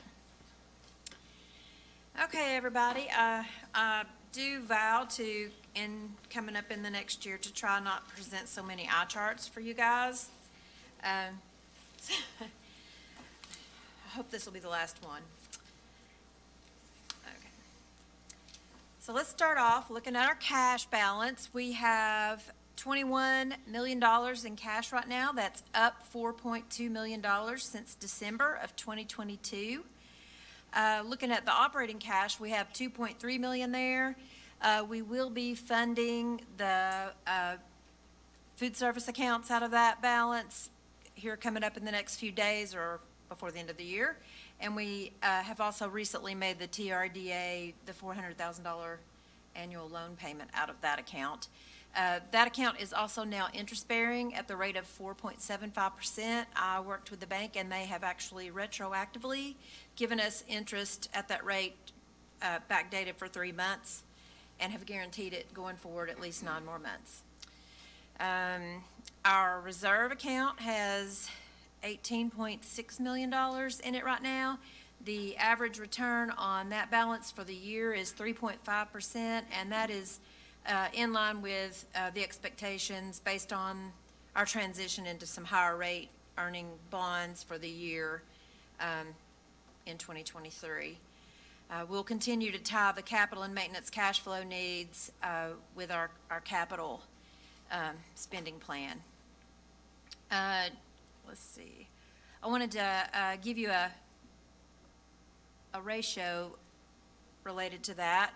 Our our reserve fund to operating expense ratio has increased from 0.96 to 1.09, and that represents our savings for future repairs and maintenance. It has increased for the year. Let's see. Our inventory, if you look at the inventory number, is $1.2 million. Again, that includes tanks that are in the ground. So we have, our true in-stock inventory is about $718,000. Looking down lower, our construction in process under fixed assets is $1.3 million. We have scrubbed that account quite a bit this month and made sure that everything was moved out of there that was completed. And there will be some additional adjustments to that account as some projects are being finished up before the end of the year. Let's see if I go to the next page. You can see our long-term debt there is $9.2 million for our long-term liabilities, Our total liabilities are $15.4 million. Our debt-to-equity ratio has also improved from 30% to 27%, and a lower ratio is good because that means we have less reliance on debt. And here again, you can see our total long-term debt is 9.2, down from 10.1 at the end of 2022.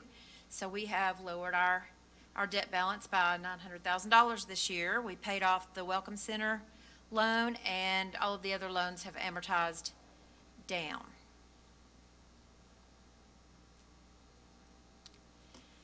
Our year-to-date revenue is $30.1 million. That's a $1.7 million favorable to budget number and $2 million favorable to the prior year. The ACC permits, the golf revenue, the Parks and Rec memberships all remain ahead of budget for the year. Our cost of sales is, I'm so tired of having to tell you all this every single month, is higher than budget, particularly in Public Works due to the sewer tank install. Cost of sales number that was not corrected is still more in line with the prior year number. Salaries and benefits are both favorable to budget, and our total expenses, including salaries and benefits, are favorable to budget by $701,000. Some of the primary contributors to our expense numbers are the operating supplies, the maintenance and insurance. Operating supplies are favorable to budget based on gas and fuel prices that were budgeted at higher rates in the prior year. Maintenance expenses are also under budget and relates primarily to waterline maintenance that is under budget, but it's also got, we are also under budget on Public Works signs and some common property maintenance. Some of that is a little bit of timing difference. The Public Works signs will need to be done. Insurance is over budget, and again, that's based on our higher property and marina insurance premiums for the year. Most of the expense line items, including, again, as I said, as the payroll, are below or near budget with the exception of the insurance. Our reserve maintenance expenses down there near the bottom, right before, above the net income line, are $1.7 million. That's under budget by about $358,000 right now. And there will be some additional money posted to that account in the months to come. Or not the months to come, the 1 month to come. Let's see, looking down at the bottom line, the net income, I'm going to look at the year-to-date surplus, $7.3 million. That's $2.4 million favorable to the budget and $0.4 million above the prior year. And another ratio that I think is interesting here is our operating ratio, which is the operating expenses plus our cost of goods sold over the operating income, has improved from 0.76 to 0.73. And this tells us how efficiently we are running our day-to-day operations. Judy, I should have called you before. Oh. I think there needs to be a change on your calculation of surplus. That's a proxy for cash. Or your Okay. gain and loss on sale of assets, that's a non-cash entry. So you had a gain of 552,000? Okay, so that That number should be needs to backed out. also be That backed should be out backed of- out as well. in addition to the depreciation? Right. Okay. It's out of the net income number as a cash number. Right, well, that's how you get to the 7.2 by backing those out. If you take the $5.2 million net income and you add back the $2 million of depreciation, you get the 772.89. That's the last non-cash. Quick calculation, that should be adjusted. So we want to adjust the surplus for the gain or loss. Okay. That's not cash. Well, it Well, might we be received cash if gross you sold cash, something. we received cash for it. The sales proceeds minus the basis is your gain or loss. There is a cash component to that. We'll just- Okay. I won't disagree.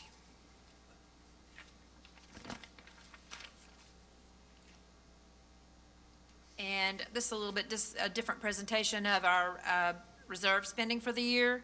The budget was a little over $9 million, and that includes about $1 million of carryover from the prior year. $6 million was authorized, and $4.9 million, right at $5 million, has been spent to date, leaving close to $1 million unspent. There will be a little bit more come out of that number for sure in December. The final Kahiti Kitchen payments will be made this month. The rest of it, I think, will either carry over or go away. There will definitely be savings. There was an HVAC replacement balance of about $82,000 that will not be needed. That will definitely be savings. But the Chota sprinklers will carry over to 2024. 2 of the golf mowers will carry over to 24. The ODOT paving I'm not sure if that'll hit in December or January, probably later. But those are items that there's just timing differences on those. And does anybody have any questions before we talk about the capital funding request for the month? I can go back if y'all have any questions. Well, the stuff you're talking about that's carryover, that's part of that $3 million difference between authorized and budget? Yeah, between authorized and spent. The difference between, there'll be a lot of the budget that's not spent. That would be additional savings. Right. We've only authorized we're right at $6 million for the year so far. The 998 is the difference between authorized Right, and yeah. spent. What about, though, what's the final tally on carryover of that $3 million? With the exception of the things that I know, we have, like I say, about $82,000 in HVAC replacements that will not happen at all. We've got a Kahiti Kitchen, final payment of about $72,000, a $50,000 admin roof payment that's coming. No, I'm not You're talking about the wanting to know- spent. The $3 million that we budgeted, but we didn't authorize. Yeah, how much of that's carrying over?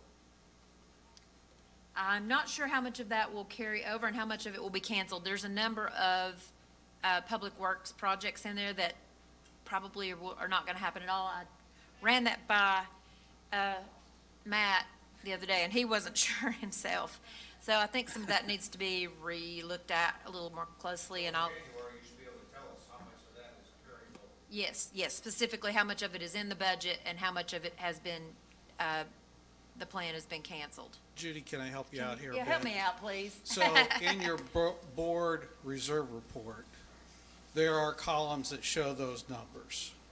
Yes, and on the spending And that information. I can tell you that the FAC did go through and ask a lot of questions. So I think in the board reserve report, that's a fairly accurate depiction based upon best information available.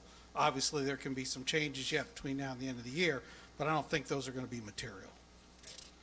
And then I guess, Steve, to back up to your other question, maybe I'm not following your point, but that gain on sale, because we ask about that, and I don't know if Judy has the the proceeds number. But the vast majority of that came from sale of lots. Yeah. And there was a catch. Yes, exactly. And there was catch-up done in November accounting for sales of lots between July and to date. And that all hit in the month of November. So I just think I think it's predominantly cash. Thank you. Here I am again. I just have a question. On the first slide, you showed over $1 million for accounts that you're not going to be able to collect on, accounts receivable that you're not going to be able to collect on. What are the components of that, and why can't we collect that? We are working to collect on those. And you can see the balance has dropped considerably from December 22 to date. Those relate to assessments that were delinquent, and those are all assessments that are more than 1 year delinquent. But that is the lots that we are currently trying to clean up, and I think there's 35 of them in process. 10 of them have been cleaned up. There's 5 more that we can list in the paper in January. We take deed in lieu. We do pursue trying to collect those. Where'd he go? And we have a very high rate of collecting on those, and in fact, it was mentioned in our FAC board that we are being very conservative. We've got 100% of any receivable in there that is more than 1 year past due is in the allowance for doubtful accounts. Judy, this might be something to do on a quarterly basis, that one chart that shows the delinquent accounts, the history. You know the chart I'm talking about? I do. Yeah, so instead of showing 220 lots that are delinquent that you're trying to collect on, it's now down, I think, less than 50. Okay. But that might be helpful to explain how you're working it down, because a lot of those are still tied up in trusts and very difficult to get access to, and you're working them down as you can. Right. That is correct. Schedule. Okay. Any other questions for me? Okay. Greg Stetz from Toqua. Just a question. Hi, Judy. It appears from this meeting that we're still deciding what to do with Tanasi. We're still deciding what to do with the water authority. So the small increase to our POAs for next calendar year, what are those funding? It funds our $10 million requirement to build reserves. So we're building reserves? Every year, we're putting in 10 million. Now, we may pull out 12, because that balance fluctuates, but in order to get the 10 million target from the reserve study, all the percent increases you see across the board, POA fees, golf fees, rec fees, that generates the 10 million required by the reserve study. Okay, is that it? That's it, except for I guess we're moving on to the capital request. And I'm going to let Ms. Mitzi come down here and talk about If this. you'll bring me that clicker, I I sure wanted will. to address on the front, no, I'm sorry, second row, is your name Mr. Mitchell? Is that right? Or who's right beside Tom McPhee that, right here, that keeps asking questions? Selena? Ray? Selena, I'm sorry. It's Ray Slonina. Ray, I'm sorry. I was going to let you know, Beth has been doing some research on the sidelines over here. One of the questions that you had brought up earlier, and it was, Marty, you had told him it was inaccurate numbers based upon TDEC grant and what's outstanding, that you had thought it said 5 million coming down the pipeline. So just so you all know what we found, what is out there on the website is a PSAC publication that is a major TVPOA capital water and wastewater projects, and it says by James Hockey, reviewed by Tierney. Those of you that know what I'm talking about, it just talks about all the projects we have coming down the pipeline. What he's got in here is not necessarily inaccurate, but I wanted to kind of clarify for you. It says TDEC grant of about 1.8 million received to date. We haven't received any to date. It's actually a reimbursement grant, and as we load these project receipts into this portal, we'll start seeing those actually, funds coming in. So I'll have to get that clarified. Beth can make that change to make it a little more understandable. And then it says applied for an additional 5 million TDEC grant. Well, technically, that's not wrong. I did. We just were not given that grant. It was a competitive grant that were rolled up with all these funds for utilities that didn't accept this first round of funding, and so far, we haven't been accepted, or they've not given us any indication that we will receive any more of those additional funds, but that's what that is. So it's not really a POA document, but what we have found that you were citing is actually a PSAC document that they put out regarding the projects. So, and we can talk offline. I just wanted to get you answered on that. So you And were the right. clicker. I apologize for saying that you were wrong. All right, so we'll get right into this. Many of you know the Kahiti Kitchen renovation. This is a project that we talked about for, 2 years, talked about it a little bit last year, and we actually rolled over funding in this year. So the overall budget was $350. We came to the board back in February and asked for $208,000 for equipment, and the reason we had to do that so early, even though the project wasn't going to start until the end of October, was because the equipment had to be stored away somewhere. Everybody knows that with COVID, we had to start getting equipment in early and having it stored. So at that time, we came in and asked for, and it was approved, $208,000, 405, you see there. The equipment actually came in at $114,000, so that left a remainder of $236,000. Since that time, of course, the project has started and is basically complete. Right now, we're waiting on just final receipts to come in, a checklist where the contractor has to go around and do a punch list, and there are still things that the kitchen staff has found. Oh, here's a plug-in cover that's not covered, and so we're keeping an accurate list. Before we pay out, any final payment, we want to make sure that all the work is complete. But he has received a $44,000 draw. That left us with $192,000. Then there was another $44,000 draw. So what we're actually requesting at this time, you'll see on the kitchen funding request, is $143,000. So for those of you that are mathematicians, we really only have remaining funds of $141,000. So that's going to put us $1,400 over budget with this $143,000 request. But what I want to continue to show you as we go through, this is just to let you know, we did reach out to other entities such as RTC and another vendor that was referred by our previous Director of Public Works, Clayton Taylor. They would not give us a quote, so we did go with Total Building Solutions. His bid came in at $159. As I've mentioned, I only need $143. It's not going to be that much after all. There were tweaks and things that were made throughout, and you'll see this is kind of blurry for those in the audience, but we had placeholders in there, contingency plans, and exhaust hood, where we received credits and things of that nature back as well, so that's been taken into consideration, and that's where our final number of $143,000 comes in. For those of you that were at finance on past Friday, you know that there were other things I'd mentioned that Judy and I are looking at the actual CIP account that were coded to there, but that's not really this project. There was some simultaneous work going on at the Kahiti Clubhouse, which was like the closet in the back, the men's locker room. They closed in the lockers. Well, so if it was our public works guys going and grabbing screws or sheetrock, there was 2 or 3, and they were small, $1,000, $700. Anyway, they were coded originally to this capital project. So we're still reconciling all of that. I just want to kind of keep that clarified. So at the end of the month, when Jessica and Judy actually go through all the final invoices, we can have a final number for you. This is just to give you an idea of what it looks like now. This is from my camera shot. This is the new bar area. The countertops were already the nice countertops. What you can see, I don't even know if that'll work, is over here on this side, this is now an opening. That used to be one solid bar. Well, now the kitchen staff can come right out and go out this way or this way.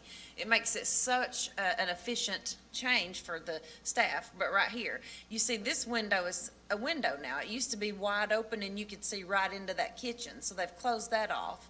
But it's a huge efficiency for the staff, because those of you that do go out there to eat after a round of golf, you know that this is a doorway that goes out into the portico, and it's so convenient.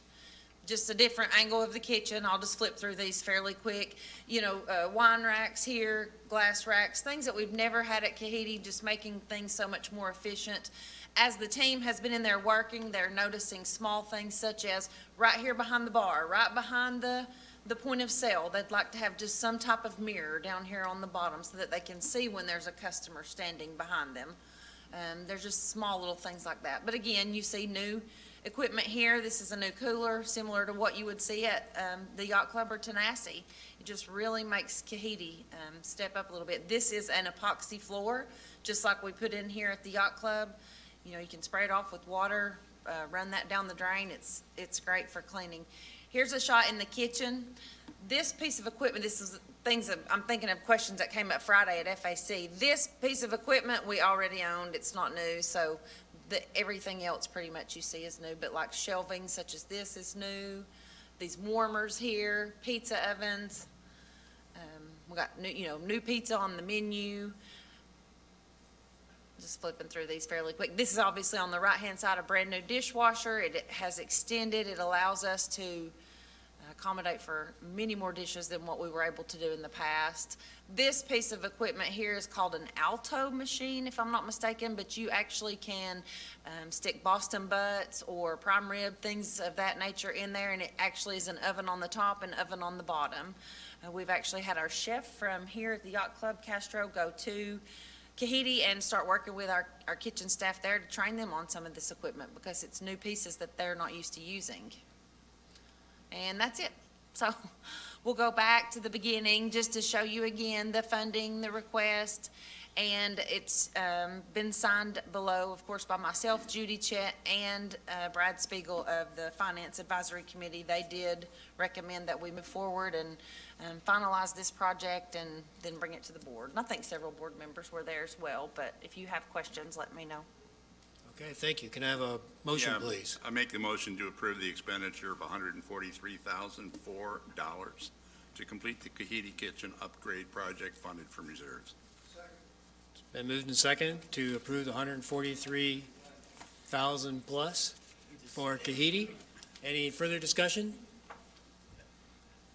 Seeing none, call for a vote. All in favor, please raise your right hand.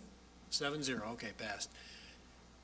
And I was there too and got the tour from Angie. She's very proud of what they have there, and I think it's exciting. I think Tom would verify that as well. So. All right, next item on the agenda. Oh, recognition of retiring board members. So if Pat White and Rick Blau would join me in the center, please. Who's got the plans? I got some damp towels over here.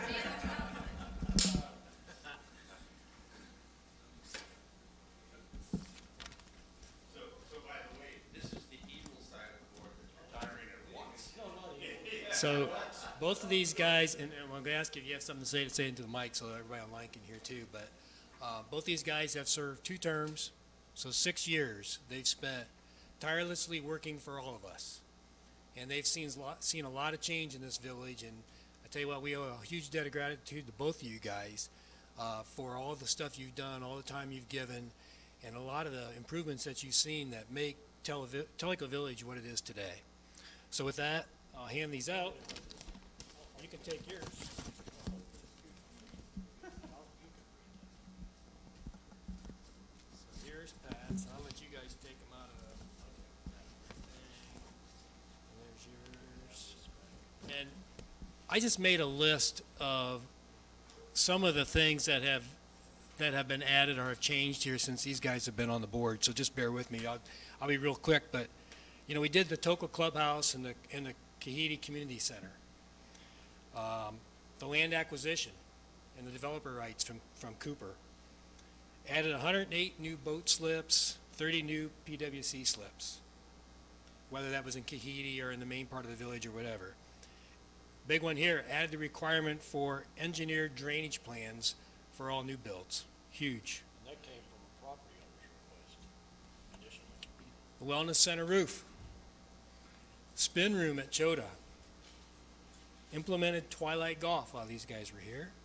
Put in the new wave attenuator outside of the yacht club here. We got the TDAC grant. We talked about that a little bit earlier. Timeless Teleco was formed. Put in the Clear Creek kayak launch.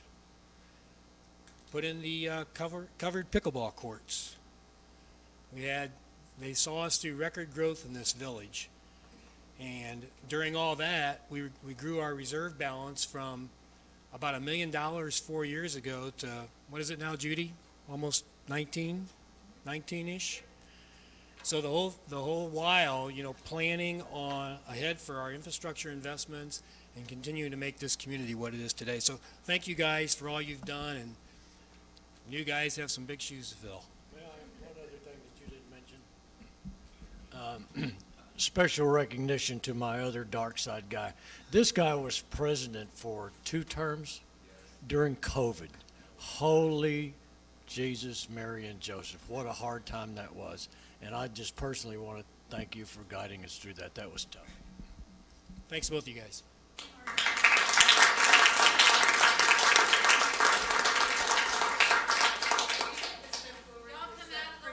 Come out of the projector light.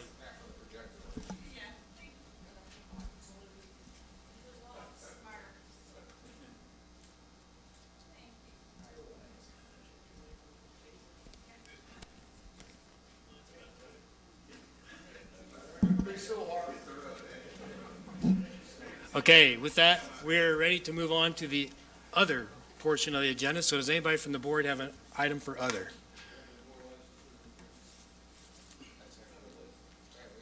Yeah, but that's after the other. That'll be next. That'll be the next. last official act. All right, do I have any others from people in attendance? Okay, Bob, now you're up. Oh, other, yes. Yeah, Joel. Oh, you know what? Sorry, no mic. Now, there's a guy that's comfortable showing up at board meetings. Hey, Joel, how you doing? Good, thanks, Pat. So again, Joel Reed, Tellico Village, Tokwa. The reason I want to come up is last month, we went at the budget presentation, I stood up and I said I was underwhelmed. And the reason I want to explain the underwhelmed is a $40 million budget with no business plan, right? And the business plan, of course, some of the people in the crowd have talked about the importance of business plans to make sure we control costs, we improve quality, we take care of the whole community. So last year had the same kind of experience when we went 9.1%. I came in and said some very similar things, but I focused on the labor at that time. At the time, we were going from $5.8 million in salary and wages in 2021 to 7.9. In 2023, that's a 36.8% increase. And I was very concerned. But rather than just be concerned, I was asked, why don't you do something? Why don't you participate? So what I did is I did meet with the CEO a couple times this summer, spent 4 months putting together a performance scorecard. And everything was going pretty well, but Chet said at that time, we're not ready. It was being put together for 2024, by the way. So I've since just now found out that Chet does want to pick up conversations again, because I understand that what I showed him was pretty heavy, right? It has a strategy map, it has targets, initiatives, all kinds of things on what needs to be done, including, our departments having smart objectives and trying to reduce cost in their departments. So we can not need 5% POA due increases every year. So that's where I'm going. I think we have a spending problem. This is me. And I think part of the problem is there's a lack of accountability because we don't have a business plan giving each one of our departments smart objectives. So what I've done is I've taken a graph of our POA dues since 2013 until 2023, using the actual numbers, and I've taken CPI for that same period of time. We started at 102, we're at 168 right now. If we are following CPI, it would be $133. POA dues have gone up 5.14% on average every year for the last 10 years, and the average for CPI is 2.77%. We're almost doubling that number. That's very concerning because POA dues are compounding. So I went ahead and forecasted where we'd be for 10 years if we continue this. So if we were using CPI at 2.77%, in 2033, our monthly POA dues would be $175. Pretty ironic, that's where we're going to be next year. On the rate we're at right now, in 2033, our monthly POA dues will be $277. For those of us on a fixed income, that's over $100 more per month that we're growing our POA dues. So I went ahead and took a look at, I've heard us benchmark against Fairfield Glades. I was able to get their last 5 POA fees. 2019, they're 101.75, then 105.75 in 2020, so on and so forth. They're now at $115. If you do the math between 115 and 101.75, they've gone up an average at 2.6%. What is, again, I'm going back to CPI, 2.77%. They're living within their means. We are not. So and when I looked deeper at the salary and wages, again, that was presented in 2024, we're going to be at 8.6 million as the budget. That's going from 5.8 to 8.6 million dollars in 3 years. Those of you like math, 16% a year increase in salary and wages over a 3-year period. Nobody gets that kind of increases. I don't know where that's coming from. So my request is this, is that we would work aggressively to get some targets for our departments on how to cut costs in 2024, and then work very aggressively to make sure we'll never present a budget again without a clear strategy and a business plan that will be supported by a budget. Not a budget, but a business plan, and then a budget that supports that business plan. So I'll leave you with one last quote. If you aim at nothing, you hit it every time. I appreciate your guys' time. I'm willing to help. Let me know what I can do. Like I said, Chuck just reached out to me. I'll make sure I'm going to meet, talk to him. I'm also going to, per your suggestions, I'm going to go meet with Public Works as well, because I do want to help. Okay? Thank you very much for your time. Thank you, Joel. All right, thanks, Joel.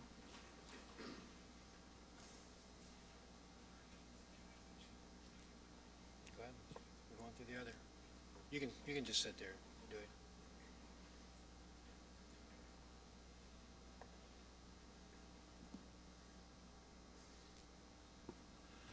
Mitzi, John, thank you very much for the food presentation today. That was very nice.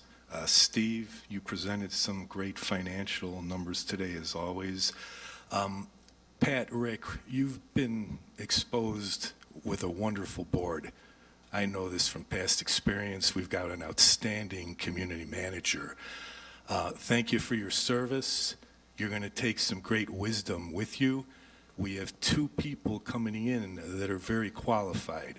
Hopefully, you'll keep an open line of communication when all of you need to, so you can share some of that wisdom. I'm sure they're going to make some fantastic choices.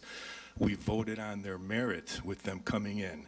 But thank you much for everything that you guys have done. You've contributed a lot to the village. Thanks again. All right, thanks, Mike. Okay, with that, let's move on. Bob? The village election to the board. As you all know, we had an election this past fall for 2 open spots to replace Mr. White and Mr. Blau.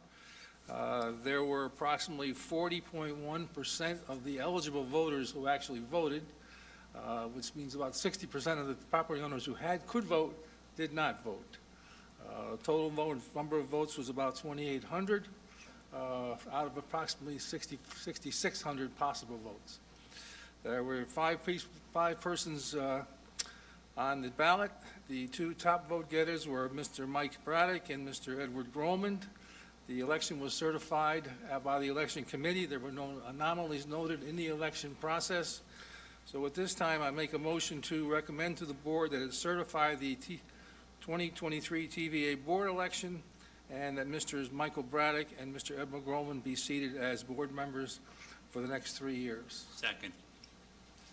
Okay, it's been moved and second to certify the election of Mike Braddock and Ed Groman. Any discussion? With that, I'll call for a vote. All in favor, please raise your right hand. Pass 7-0. Welcome aboard, guys. As my last official act, I move to adjourn. We are adjourned.